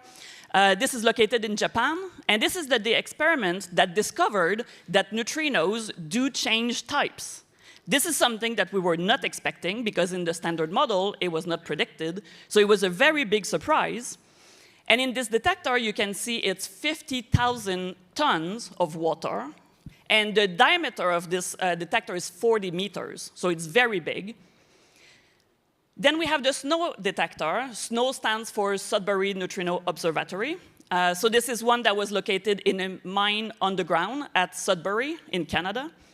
And the goal of this detector was to study neutrinos from the sun. And it also discovered that neutrinos from the sun also change flavors. So they really confirmed the discovery from Super K. And that was the big deal, because now we know that neutrinos change their flavor. In this detector, we have 1,000 tons of water.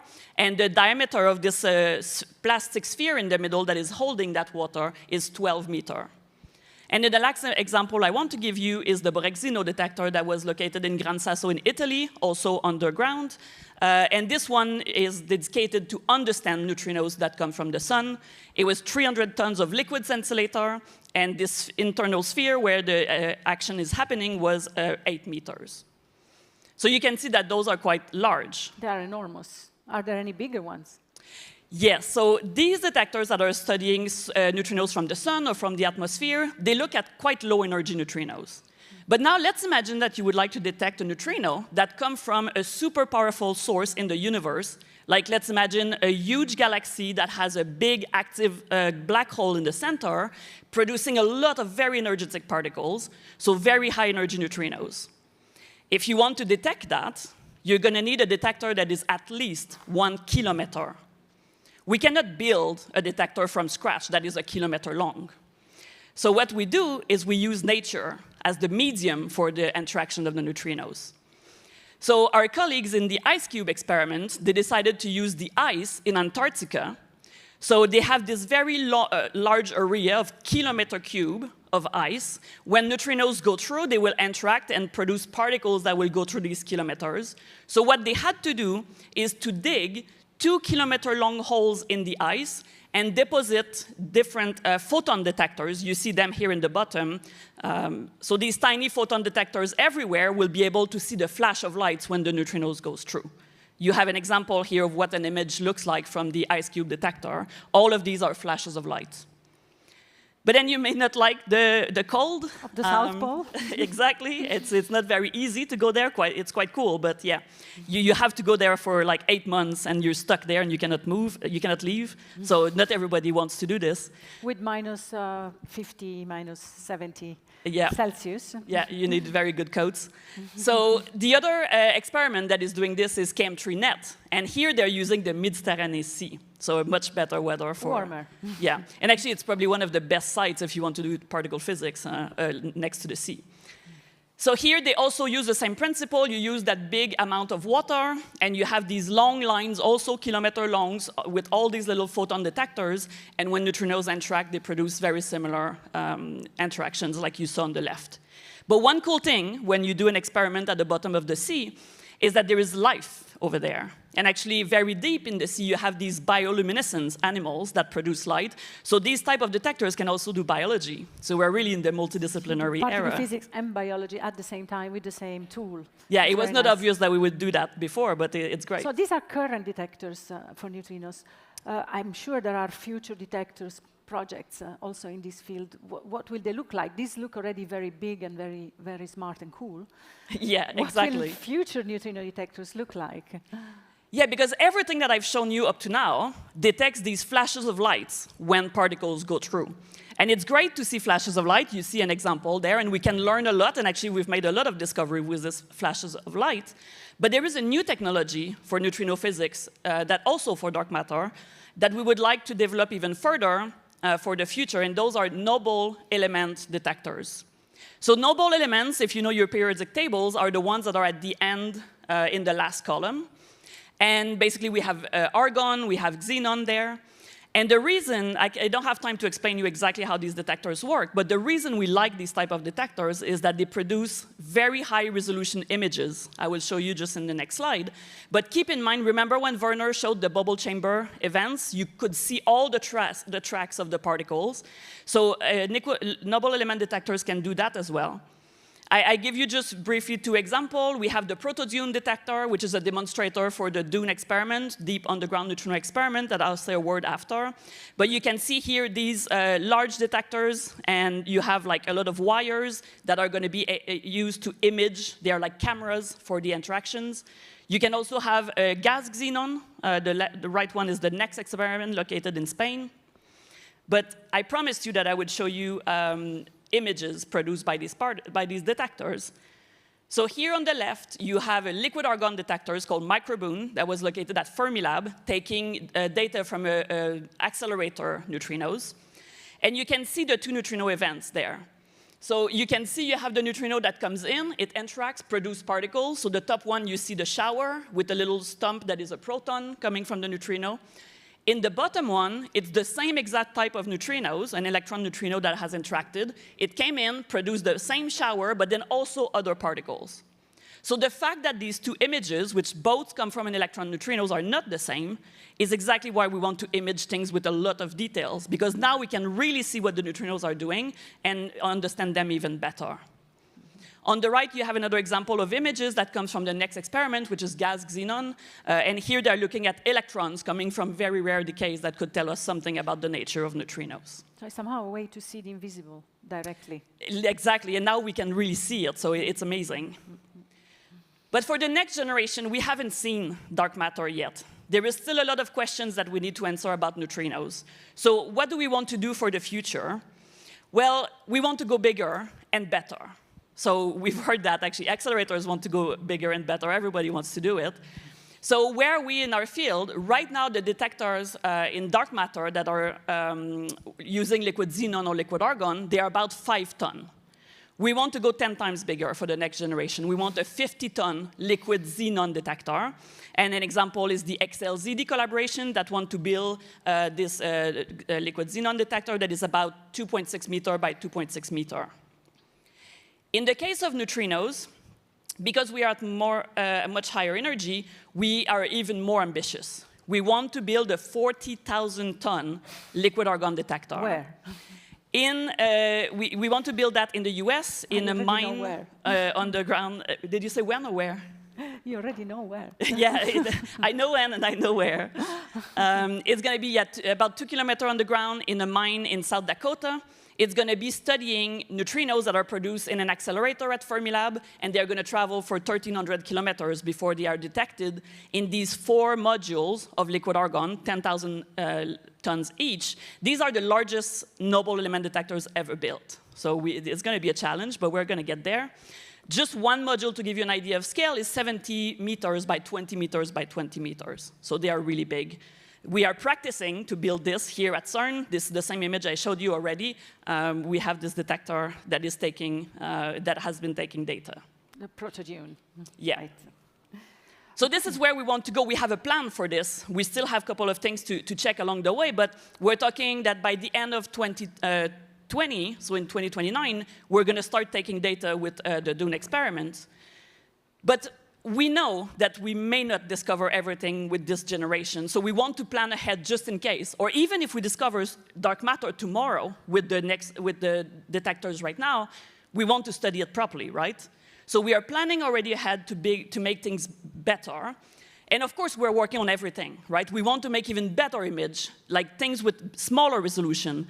Your cell phones 20 years ago, did they exist? Let's say 10 years ago. The resolution was not even as good as today, right? So we always want to improve resolution. So we're working on new sensors to make these cameras even better. But I want to just give you an example of the challenge that when you say you want to build a bigger detector, it's not just as easy to say that than to do. Let's imagine I want to build a kiloton of liquid xenon. I've done it for argon, right? But why not do it for xenon? Dark matter people would be very happy. The problem is we don't even have enough xenon in the world to do this. We produce about 50 ton to 100 ton of xenon per year. And we produce it in power plants that are separating the atmosphere the atmosphere air, to get oxygen out so that they can sell it to the steel industry that they need it a lot. So xenon is just this byproduct of these air separation plants, and it's very difficult to get the xenon out. So we have people in a multidisciplinary team here because we need chemists, we need engineers. So people are trying to develop new technology that could extract more xenon out of the atmosphere so that we could even produce a kiloton of it. And from this, are there any specific applications that are a bit larger to society and to other industries? So specifically from this development. Exactly. And I think this is a very good question. Because that's the point when you do very fundamental research, right? We want to make our detectors better and better, But when we do this, we start interacting with industry and with society, and some of our discoveries become useful for society as well. So here, just a couple of examples of things that have worked very well. I've shown you this image of the proto-dune detectors. It's liquid argon. So for people who don't know, argon has to be a liquid, needs to be at minus 180 Celsius. So it needs to be very cold, which means you need a cryostat. To build a cryostat that is 70 meters by 20 by 20, it's not easy, but we were lucky because industry had already invented that. When they carry the liquid natural gas from Europe to the US, they have these massive boats that have cryostat in them. So we partnered up with these companies to develop these cryostat membranes that we can use for these detectors. Of course, I've shown you these beautiful images that noble element detectors do. Everybody here, if I ask you to tell me what you see here, you would say, clearly I see this kind of showery line at the top, and I see this little red line at the bottom. So anybody can look at this and tell me that there were two particles probably in this interaction. If we can see that with our eyes, and then you have to classify 1 million or 10 millions of these events, AI is probably your best bet, right? Anything that is pattern recognition can be done by machine learning, and we're going to hear about computing later. But you can see here that, again, particle physicists and computing can develop things that could be useful for the world. You asked about xenon. We are not the only one that wants xenon. Satellites needs a lot of it, medical imaging as well, electronics. So if we can find a way to produce more xenon, everybody will be happy. And then, of course, imaging particles means you can image particles that are produced in these positron-emitron tomography, for example. So medical imaging can always become an application if you make your detectors very good. So just to recap, I think I will go back to the quote that Werner showed at the beginning. With all of these detector technologies, really what we're trying to do nowadays is to make measurable what cannot be measured. Thank you very much, Roxane. Take a seat, and we can start the Q&A session about particle detectors. There's still a microphone running around among the audience. If you want a warm-up question, I can start with those from the internet. So, question for Werner. What exactly is a boson? It's from Flower Sunday. One of the followers. Okay. So what is a boson? So elementary particles come in two types. We call them fermions and bosons. It's related to their spin, to the angular momentum, but the interesting thing is they have very different properties. The fermions, meaning quantum mechanics with quantum states, and fermions, they don't like each other. They like to be separated. Like if these seats in this room would be quantum states, each fermion wants its own seat. They never want to sit together. And bosons, they like to sit together. So if you all were bosons, you would all be able to sit in the front row and still be happy. So this is somehow the difference in their properties. And what do they do? Do they make us? Do they make the atom? Well, the electrons, fortunately, they are fermions because they group around the nucleus in different states, in different shells, and this gives the chemical properties. If the electron would be a boson, we wouldn't have atoms, so the world would look quite different. Okay, thank you very much, Werner. Is there anyone from the audience who wants to ask a question? I see many hands raised. That's great. So the microphone will decide where to go first. Please go ahead. Thank you. Thank you for the talk. My question to you is, what are some of the challenges from the increased pileup to the high luminosity phase next to introducing timing information detector? What are some of the other techniques and solutions that come back in the increased pileup? Is this for Petra? I guess. Okay, so you mean in addition to the timing, what we can do? Yes. Okay. So some things, I mean, we already see this pile up now, basically. I mean, since the very first collisions, it's just getting bigger and bigger with the intensity of the collisions, right? Some things we are doing, we are, for example, measuring the average activity in the detector that's everywhere, and then just sort of subtract it as a background activity for the underlying, what we call soft interactions. So that's as we've seen in the accelerator part, there are many protons that actually collide with each other or pass near each other when the beams cross in the collision. And so some of them, only very few of them actually make this, what we call a hard collision, which is the primary collision where the interesting events that we care about get produced. Everything else is sort of background noise almost, and so we do some average measurement in the detector and just subtract it from everything to get a clearer picture. So that's one of the things we already do now. A lot of that is also done with artificial intelligence in the analysis code in the end. But the timing really, so with the HLLHC, the pileup will go up to something like 140 or so for each bunch crossing. And with using this 30 picosecond timing per event, we can get it basically back to the same situation we are in now, as if we didn't have so much pileup. Thank you. I saw other hands raised. Let's. Yep. Thank you. We've heard about the high luminosity phase for the LHC, also for future projects like CLIC and FCC. So I wanted to know, is it already decided which one of the future colliders will be built? And in any case, what are like the new challenges and new technologies for the detectors for these new colliders? Will there also be like many detectors around? If it's the FCC, if it's CLIC, what detector will be used? Like, so yeah, new challenges and technologies for the next. I think that's for you, Werner. Yeah, so the answer to the first question is no. So it's not yet decided which new accelerator will be built.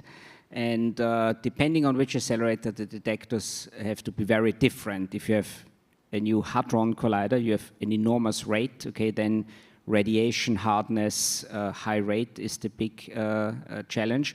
If it's an E+, E- collider, the collision rates are rather low compared to hadron colliders, but your measurement precision has to be very high. So there, it's really all about the maximum measurement precision, very thin detectors, lots and lots of channels. So you were still asking about the number of detectors. The advantage of a circular collider is that you have a few places for collisions, so you can make many physicists happy. They can all do their own thing. If you have a linear collider, you have just one detector in the center, and everybody has to work on one detector. There was a concept called push-pull, where you have two detectors, and depending on what you want, you push in the one or the other. I'm not so sure whether this will really be done. But as I said, the advantage of circular collider is that you can have many experiments around.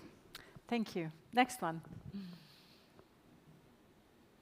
Hi, I'm just a little curious about whether you think that dark matter is more likely to be discovered from something like the detectors on the ISS, or if it's something that we're going to produce with better colliders like CLIC, or if there's any idea about that. That's for Roxanne. What's your bet? I mean, first of all, it's such an important one that we need to go after this question with everything we have, right? At the collider, you can produce a lot of these dark matter particles, so you could see the missing energy. But remember that in environments like the colliders, or even at the AMS station, you have to rule out everything that is the standard model first. So people, even if tomorrow we see this very special signal at the LHC or at the AMS, it's going to take a while before we can say what is happening. When you see a direct detection, then you have quite a clean signal, but then you don't know what it is. So if we detect it tomorrow with the direct detection, we really go to tell the collider people, guys, this is exactly where the dark matter is. Please tune all your analysis to find it. So I think there is really a communication between all of this that will really tell us what dark matter is, and we need them all.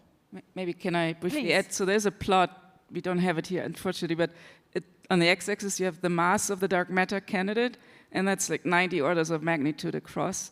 And we just don't know where it is right now. So some are more wave-like, some are more particle-like, and you need all sorts of different detector technologies to really go after them in all of these different mass regions, and they all need to work together, basically, to find it.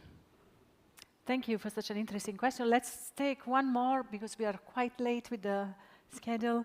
I know there are many more hands lifted, but just the last one. Hello. I was wondering for just these huge detectors in general, like the ones from the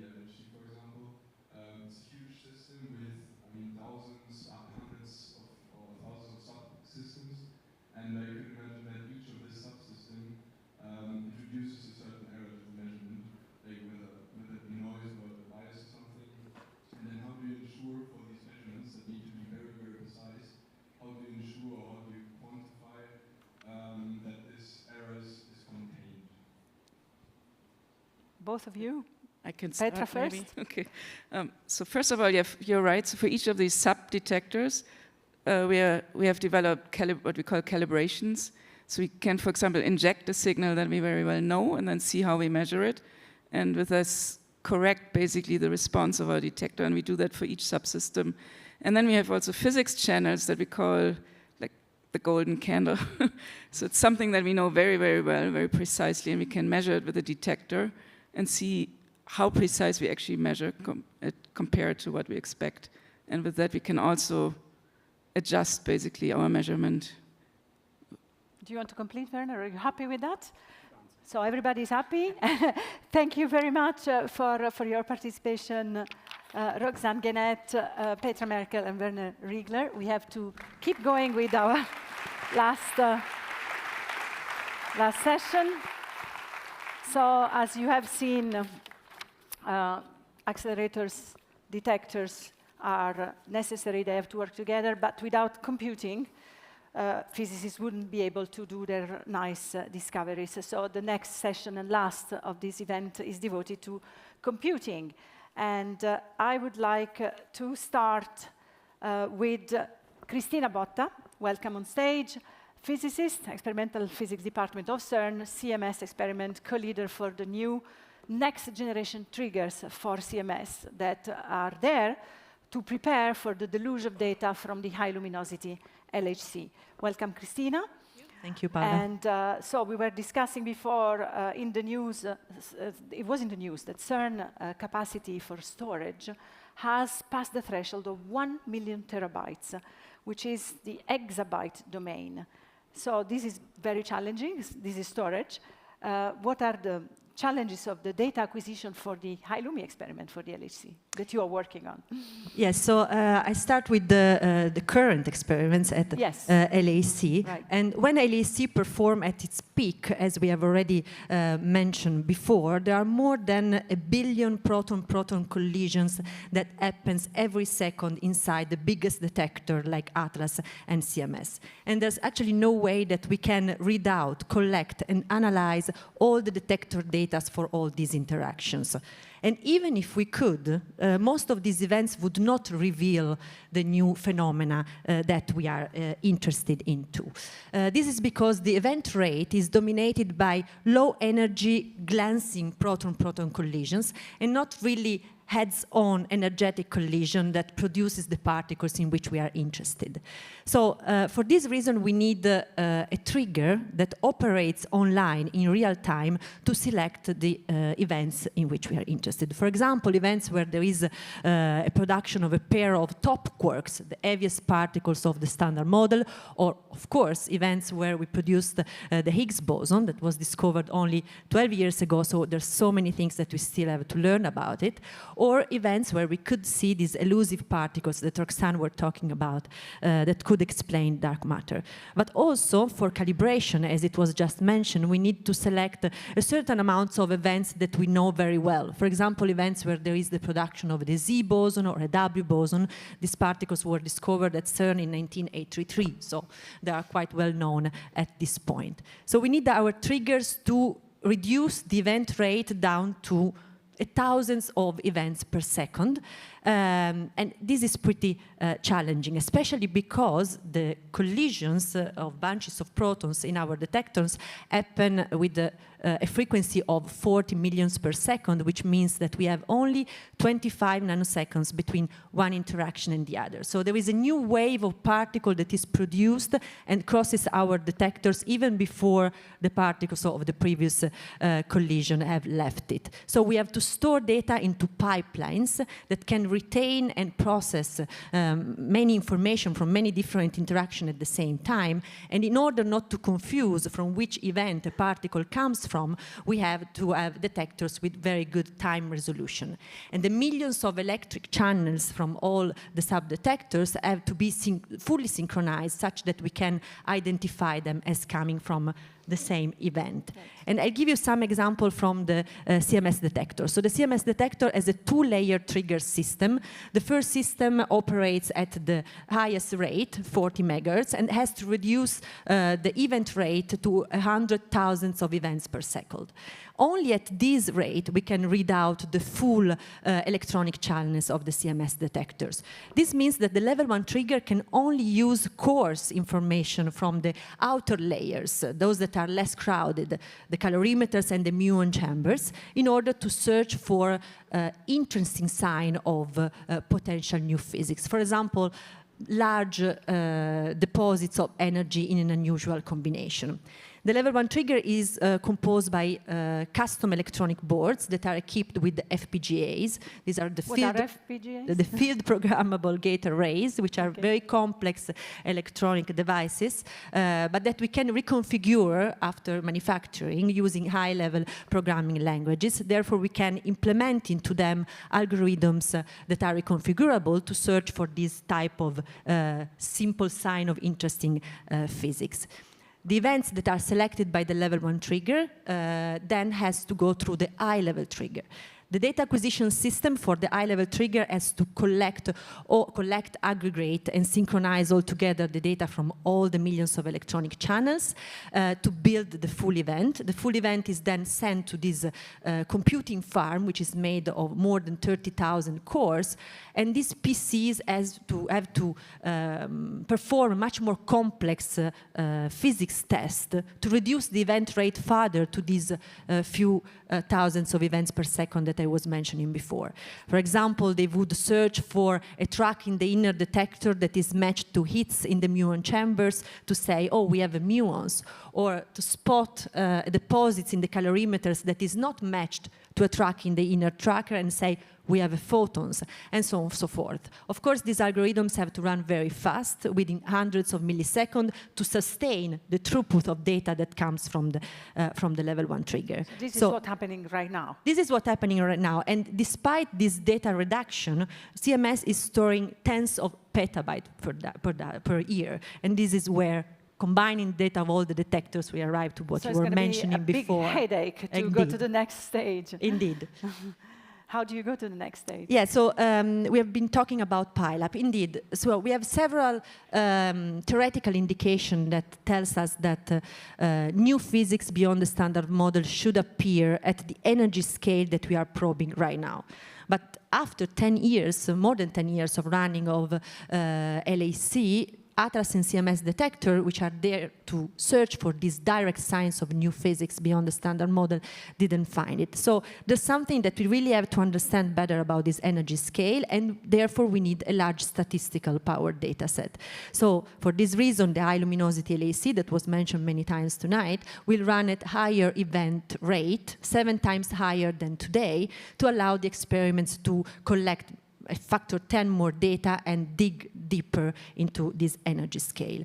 But for this to happen, it means that when the bunches of protons will collide, we will have many collisions happening at the same times between individual protons, 114 as was mentioned before in the first years, and then up to 200 in the last years of high luminosity LHC. This collision will flood our detector layers, and you can imagine that in this mess that is shown here, it is very complex to run our trigger system. So the only way to do that is to provide, is for the detectors to provide to the trigger system much more information, such to be able to disentangle all the pile-up interactions that happen at the same times. For example, if you can use at trigger level the inner tracking system that Petra was discussing before, we could take a picture of all the tracks left by the charged particles, reconstruct all the vertices of the collisions, choose which is the vertex that has the highest particles. Then for the neutral particles that don't have an inner track in the inner tracker, we can weight them and attribute them to different collisions according to how many charged particles were produced in that collision. So for this reason, we are designing a completely new trigger for high luminosity LHC, and this new trigger will read in input also the information from the inner tracking system. But this means that it will receive in input 60 terabytes of data per second, which is, roughly speaking, something like a tenth of the global internet traffic. So we need much more powerful FPGAs, much more faster optical links to transfer the data across the detector, and so on and so forth. And the high-level trigger will have to perform much more complex algorithms using detectors that are being completely redefined with much more granular spatial and timing information, as was said before, and process a much larger throughput of data. So in order to do that, in the CMS collaboration, for example, since 2022, is pushing the technologies of the computing farms to integrate GPU-assisted nodes, such to offload some of the algorithms to GPUs. GPUs are the graphic processing units that have been designed to accelerate the rendering of images, videos, animations on computer screens that are widely used nowadays in video games. And they are used in the HLT farm for CMS to process some computational part of the algorithms that profit from their parallel processing architecture. And we hope to push further this technology at high luminosity LAC to sustain the challenge of the new rate. I want to underline what you just said, pushing technology. This is really pushing technology very far. I don't think there is any other industry in the world with such incredible requirements. And indeed, not as we know. This kind of work that you have to do has attracted the interest of some private funders recently. So they created the Next Generation Trigger project in which you are working. Tell us, what are the objectives of this Next Gen Trigger project?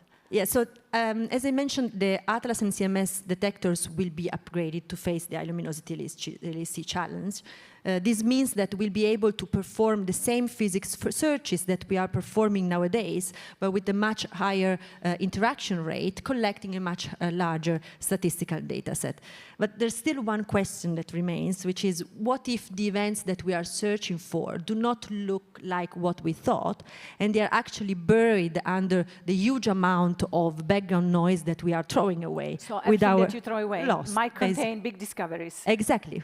So how do you dig into there? There is one dream of both the technical collaboration is to indeed be able to expand the physics potential of beyond the current scope and perform physics analysis on collision data that we haven't looked at. And it is on this dream that the Next Generation Trigger project was built. So at the end of 2022, as you mentioned, private donors visited CERN.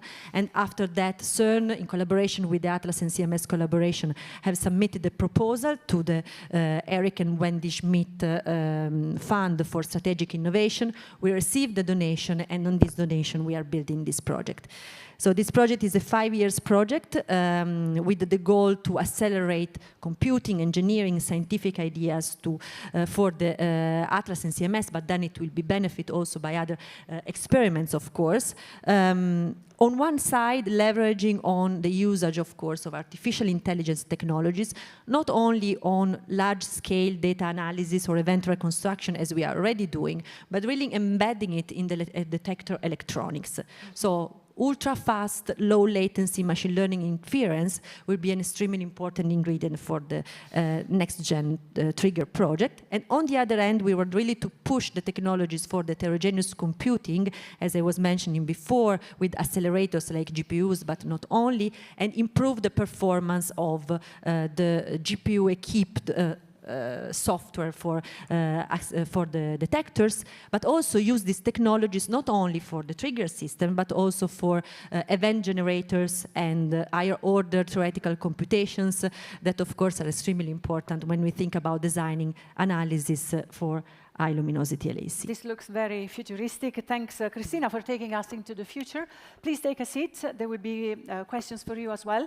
And we approach the end of our event today. We're a bit late, but we need to complete with the other end of the spectrum with Andreas Lintermann, coordinator of the European Center of Excellence in Exascale Computing, RAISE, and leader of the engineering section of the Simulation and Data Lab at Jülich Supercomputing Center Research Center in Germany. Welcome, Andreas. So we heard about the trigger side, the selection of events, and a lot of progress coming up. With you, we're going to look at the infrastructure side and look at how we are going to cope with these heptabytes and counting of data on the infrastructure of computing side, which is your specialty. Okay, thank you very much for this very kind introduction. Let me kickstart my presentation by having a look at this graph here. So what you basically see here is the massive growth of data over the last, say, 15 years. Yeah, you basically see that zettabytes of data are nowadays produced, recorded, copied, and consumed worldwide. And it's an extrapolation, as you can see, reaching into the year 2025. And it's expected to really have a huge amount of data then at that time available, reaching 181 zettabytes. Yeah? And if you look at this, the number, it's roughly 2 times 10 to the power of 11 terabytes. And I mean, you can be lucky to have a laptop with a terabyte of data storage at hand. So what's the part of CERN playing here? Yeah? So what's the role of CERN? Yeah? How much data do they produce?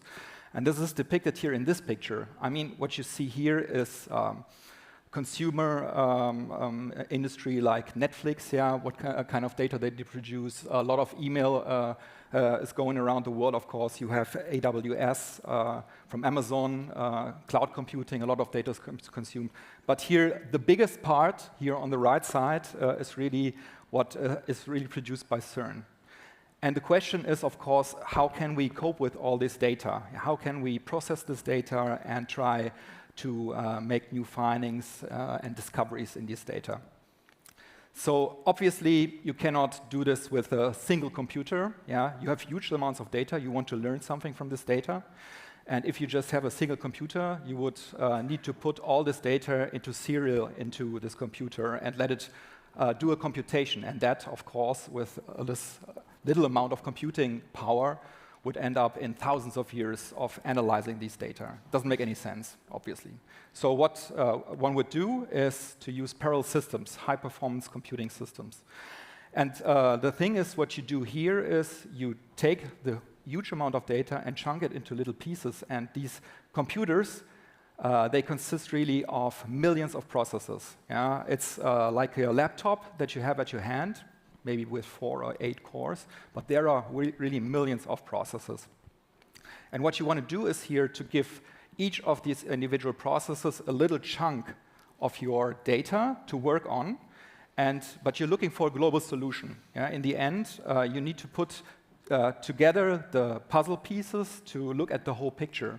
And there comes communication into place. These HPC systems, high-performance computing systems, they are have a very high bandwidth communication system, network, to exchange this information, to put in the end together the puzzle pieces and to get the whole picture. And actually, communication is that what is limiting the scalability of codes running on these systems. So if you're really a good developer, code developer, and you know about scalability, then you can scale up to the whole systems.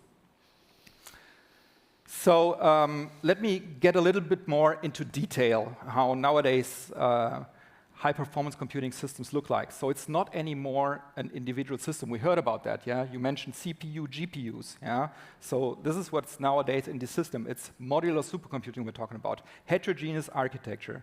Really looking at this picture here, you see a cluster module, which might consist of CPUs. You have a booster module, which is accelerator-based, yeah, consisting of these GPUs, for example. You have FPGAs we heard about, could be a part of a data analytics module. In the background, of course, you need some storage system, which all the components have access to. You might also think about a quantum module, yeah, taking the task of optimization strategies, neuromorphic module, brain-inspired, low-energy modules.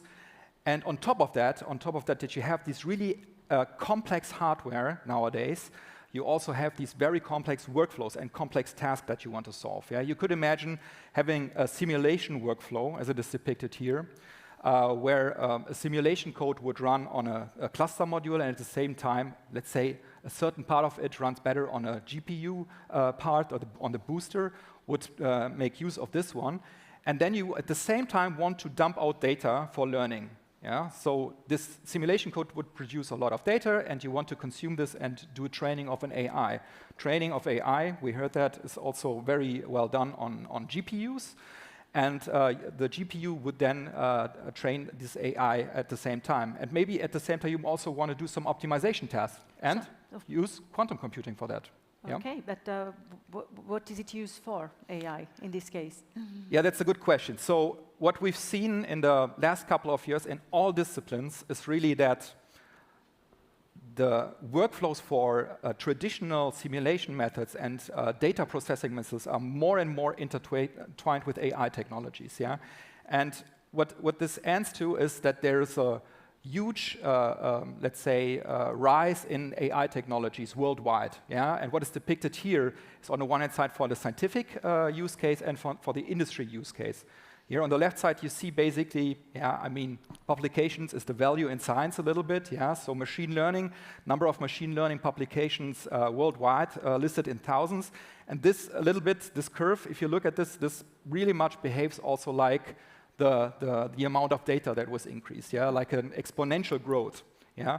So this is really already a proof that a lot of things are going on in the machine learning area. On the other side, if you look who is contributing, yeah, you see the yellow curve here. There's a lot of activities going on in the industry. And why is that? Yeah, there are really these big tech companies in the US. You have Google, you have Meta, you have OpenAI. They're really pushing the boundaries, and they're really investing a lot of money into that. And that's the reason why this is such a rise. Yeah? But what you also can see here with the blue curve, for example, that science has always been dealing with machine learning and also producing notable machine learning models. And of course, with this, yeah, together with the industry, there's also a rise that you can see here in the collaboration between science and industry.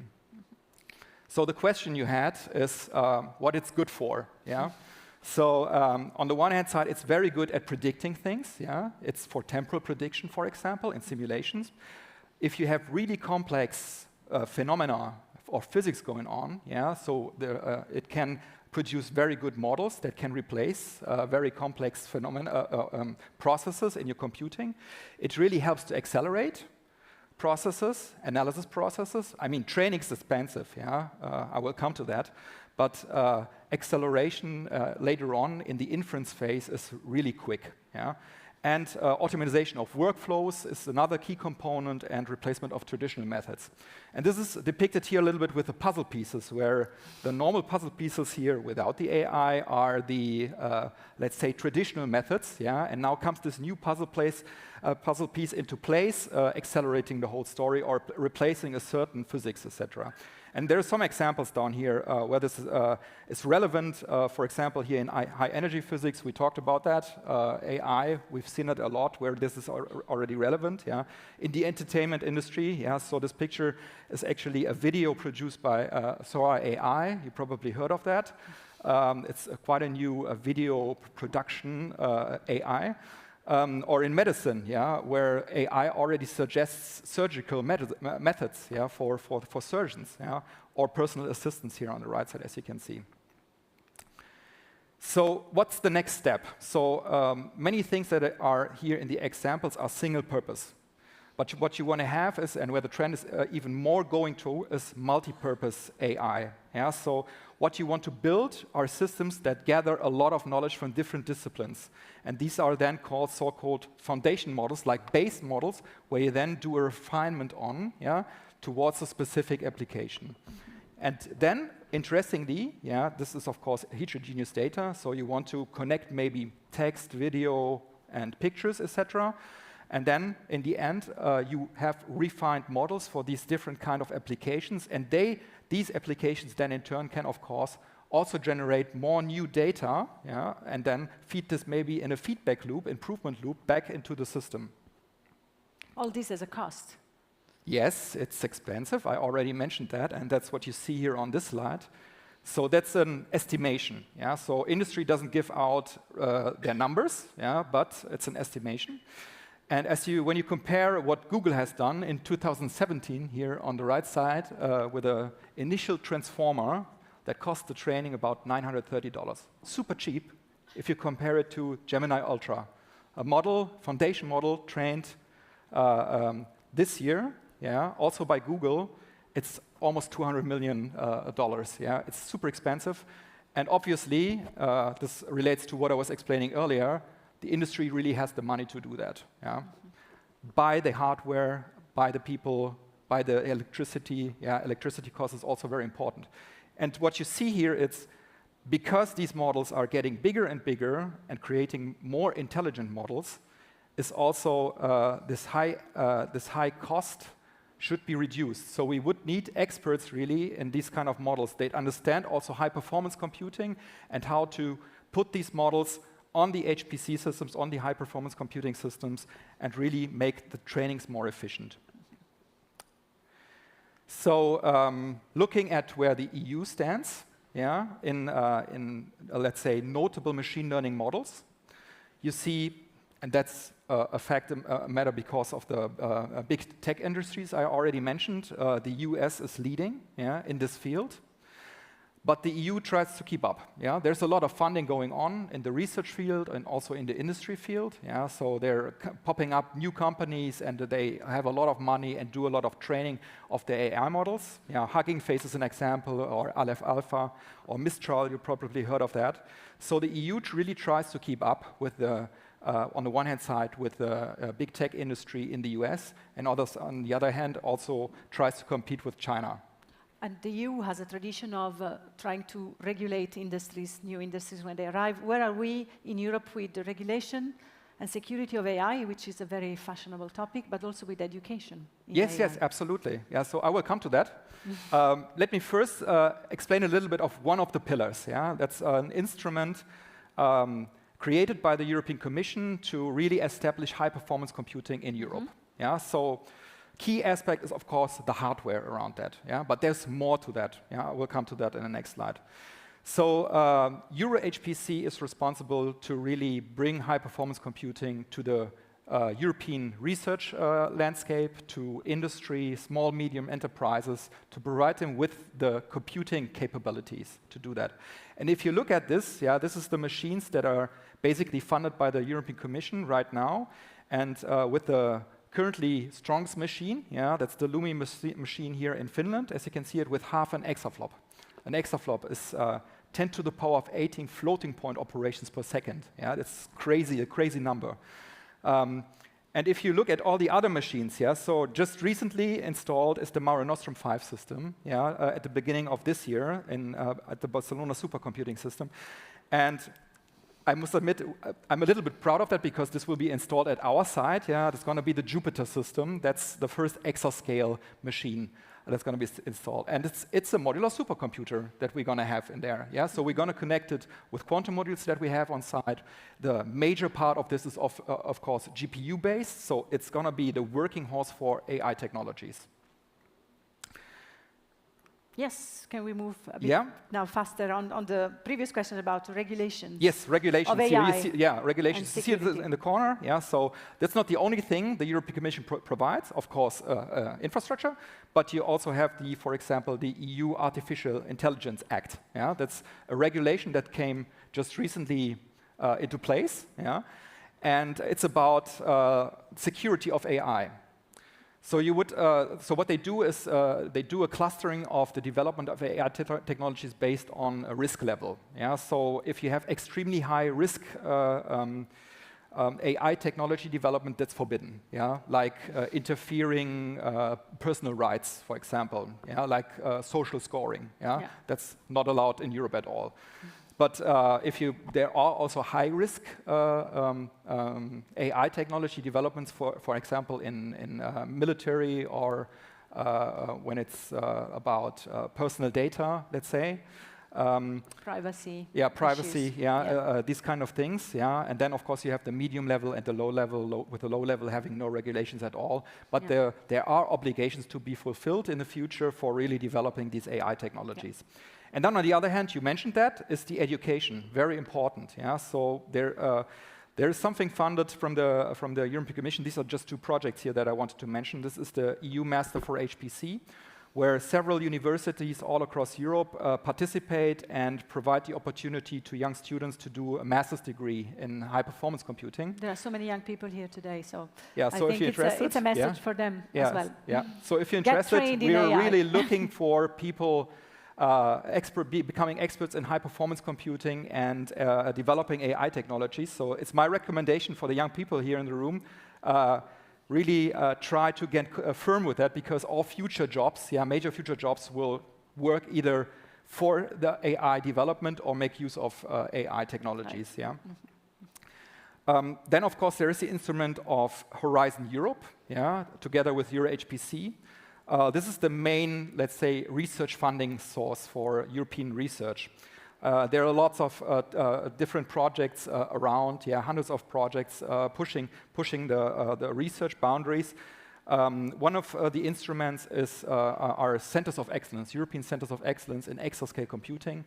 Yeah. It's really their duty to bring codes for their specific domain to the next level of supercomputing. But there are also other projects that deal with digital twins, for example. Yeah? So the InterTwin project is a joint project between the research center that I work for and CERN. Yeah, we're working together there. Or Destination Earth, like a digital twin of the Earth. Yeah, different kind of projects. And the next upcoming big thing planned by the EU are AI factories. Yeah, so this is really the convergence of high-performance computing centers and AI technology developers bundled into one place, localized, supporting local industry and SMEs, really pushing the European economy in Europe. Andreas, let's conclude quickly because we are running out of time. Okay, just very quickly to come back to the CERN case. Yeah, so what we've seen, we have a lot of data that is produced, coming out of the detectors, for example, and of course we need to do something with that. And one could think of a device here. It's named FPGA, but could be any new device. So such a new device is responsible. Let's say it is an AI technology, and it is responsible for detecting the unknown, intelligent compression, because we have really a lot of data. We have heard correlation detection between different events and event reconstruction, for example. And then from this derive at new physics, for example, understanding of the universe, and feed this back into the training of the AI. This is really an improvement loop that you see here, continual learning, where you have an AI technology that over time gets better and better. And this is then pushed into a new hardware that is really suited for this specific kind of model that you've trained for. So let me just, at the very end, because I found this like yesterday or so on the internet, I thought there was a nice piece of video. It's a video from the Tour de France, generated by AI. And obviously, it doesn't make much sense, So there is room for improvement. That's what I want to say. There is room for improvement, definitely. Thank you, Andreas. And just to stay on the playful part, because we are at the end of a long day, you mentioned digital twins. Please take a seat. Yeah, thank you. And there was another talk foreseen. Sorry. Another talk was foreseen about digital twins by our colleague from the IT department at CERN, Maria Girone. She is sick, she couldn't come, but we have with us a little demonstration, and I would like to invite our graduate professional, Ivan Snozzi, to come on stage and wear a visor to show a digital twin of some development that we are building here at CERN for the high luminosity LHC. Ivan, are you ready? Yes. So we should ask, please stop the Tour de France. Thank you. And let's put the digital twin of the feed box of superconducting cables that are going to feed the triplets of the LHC. So this is something that we are going into the LHC tunnel in a place that is not installed there in the tunnel yet. It's a piece of equipment that is on the surface, but Ivan is helping us developing this application, and it's exactly as if you were there. So this is something that doesn't exist yet in the tunnel, but it's the real twin because you can operate on it, open, see what's inside. You have these two handlebars. So after the event, for those who want to try, and Andreas is first, and after Andreas, you can all come on stage and try. So thank you for this demonstration. It's now, we can take maybe 3 questions, I would say, before going to the conclusions. Are there any questions from the audience for Christina Botta and Andreas Lintener on the future computing? Yes? Yes, we don't see where you are. Thank you. Yes? This is a general question, so please, go ahead, yes. You know, can it be possible to use cloud computing, but like with citizens, just general people? There was a project called SETI at Home, and it was like you install on your computer something, and it would send it to SETI could use that your computer to do cloud computing. Could we do that for CERN? Actually, there was a project also for CERN. I can answer maybe.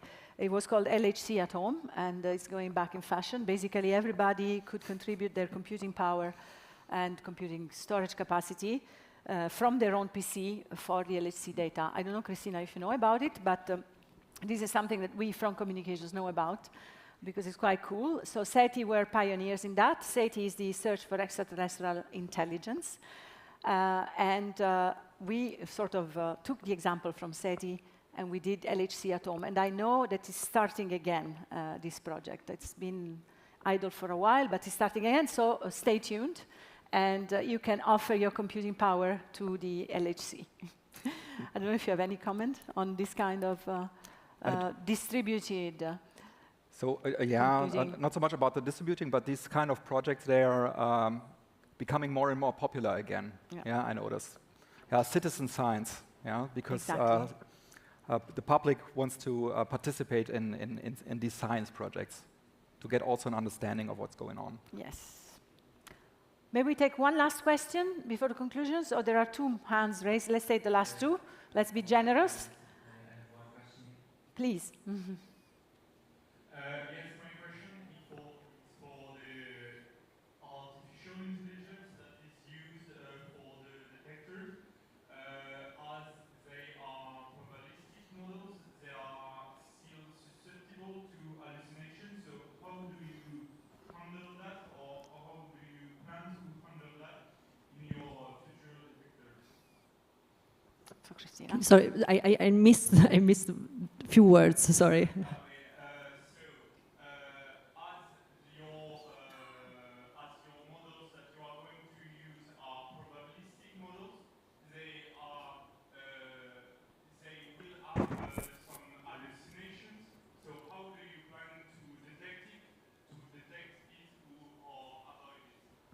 Okay, so first of all, the models that we have been using so far are, let's say, simple models like boosted decision tree or simple neural networks, and then we are now moving to much more complex graphic neural networks and so on and so forth. So these models have been using since quite a long time, and boosted decision tree are there specifically to, let's say, at different levels. So in the detectors, we use them for data pattern recognition. So in order to reconstruct all these tracks that you've seen before in this mess of the pile-up interaction, but also to identify training models to identify whether a particle is of a certain type or another.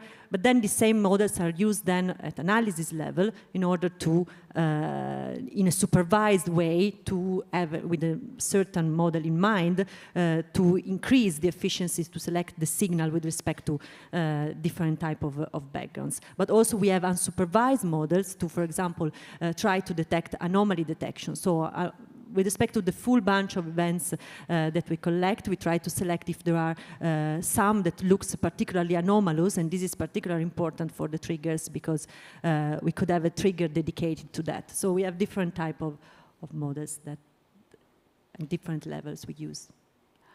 Okay, there was one last up there. I said we would be generous. It's 10 o'clock, but let's try to be fast and furious. Andreas mentioned neuromorphic computing quickly, and I was wondering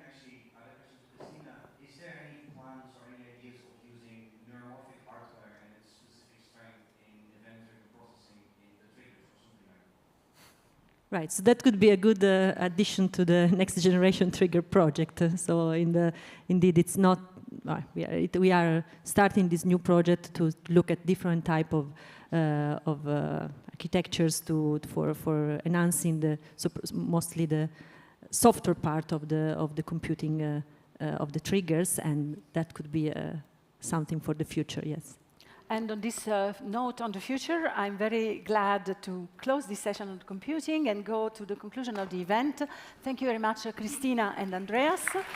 And it's time for the concluding remarks. I would like to call on stage, since this is the last event, the mastermind behind the CERN 70th anniversary project of CERN, Luciano Musa, senior physicist at CERN, former spokesperson of the ALICE collaboration, of course, still a senior member of the ALICE collaboration. Luciano, welcome on stage. I let you the job of the very difficult task of thanking everybody. Okay, well, it's very late. Thank you, Paola. Thank you, everyone. We really hope you enjoyed tonight's program. So we had a really wonderful panel, and also thank you very much, Paola, again, that brought us through this journey into the future machines.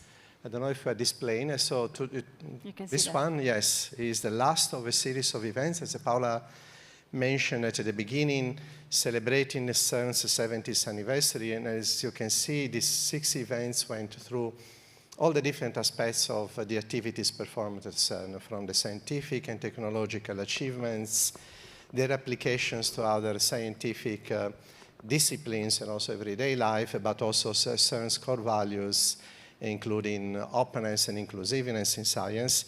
And in particular, the last 2 events, the one of June, we have been discussing the big open questions in particle physics, actually in physics more in general. And tonight, the new machines, particle detectors, particle accelerators, detectors, and computing infrastructures that will be needed to unveil some of the big mysteries. Now, I'm mentioning this list because all events the recording of all events are available on YouTube. So for those of you who do not have the possibility to attend those events in person, I really warmly encourage you to go and watch the recording. And you can find more information about these events in our website, cern70.cern. Okay, so since it's the last event, now it's very late, so I do not have the possibility, and I would certainly forget someone, to thank all the people who have been contributing their energies, passion, to bring these events to life. It's really a lot of work. You have seen also tonight from the beautiful opening videos. We had an opening video for each of the events, the preparation of the visuals. You see how many people are around also for the stage management, image mixing, lights, audio, the promotion of the events, the social media. So there is a lot of activities. There are a lot of activities around. So it was really a very interesting experience for me. I really enjoyed it a lot, a great team. And with that, really, I would like to thank you once more for being here tonight, and we wish you a good night. Yes, we have one last thing. For a few hours, it's still the 4th of July. So to celebrate properly the Higgs boson, some of our colleagues have put together the first ever podcast done at CERN. And we have a promotional video. Listen to this podcast. It's about the Higgs boson. And we would like also your feedback on it. So there's a form going with the podcast. You can listen from any of your preferred platforms, from Spotify to YouTube. We have a little teaser. And with that, we thank you very much for staying with us so late, for your patience and for your great questions. Thank you.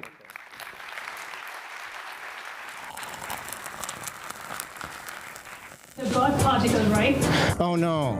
Oh no. I'm thinking about the number of stars in the galaxy. There's dark matter. I've got the dark energy. Dark energy. I've got it right in my coffee cup. Dark energy.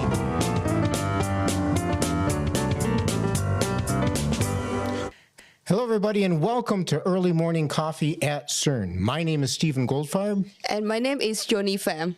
And we have a really nice show for you today. It's on a topic which is perhaps one of our favorites here at CERN. That's the discovery of the Higgs boson. And believe it or not, It's been about 12 years now since that discovery.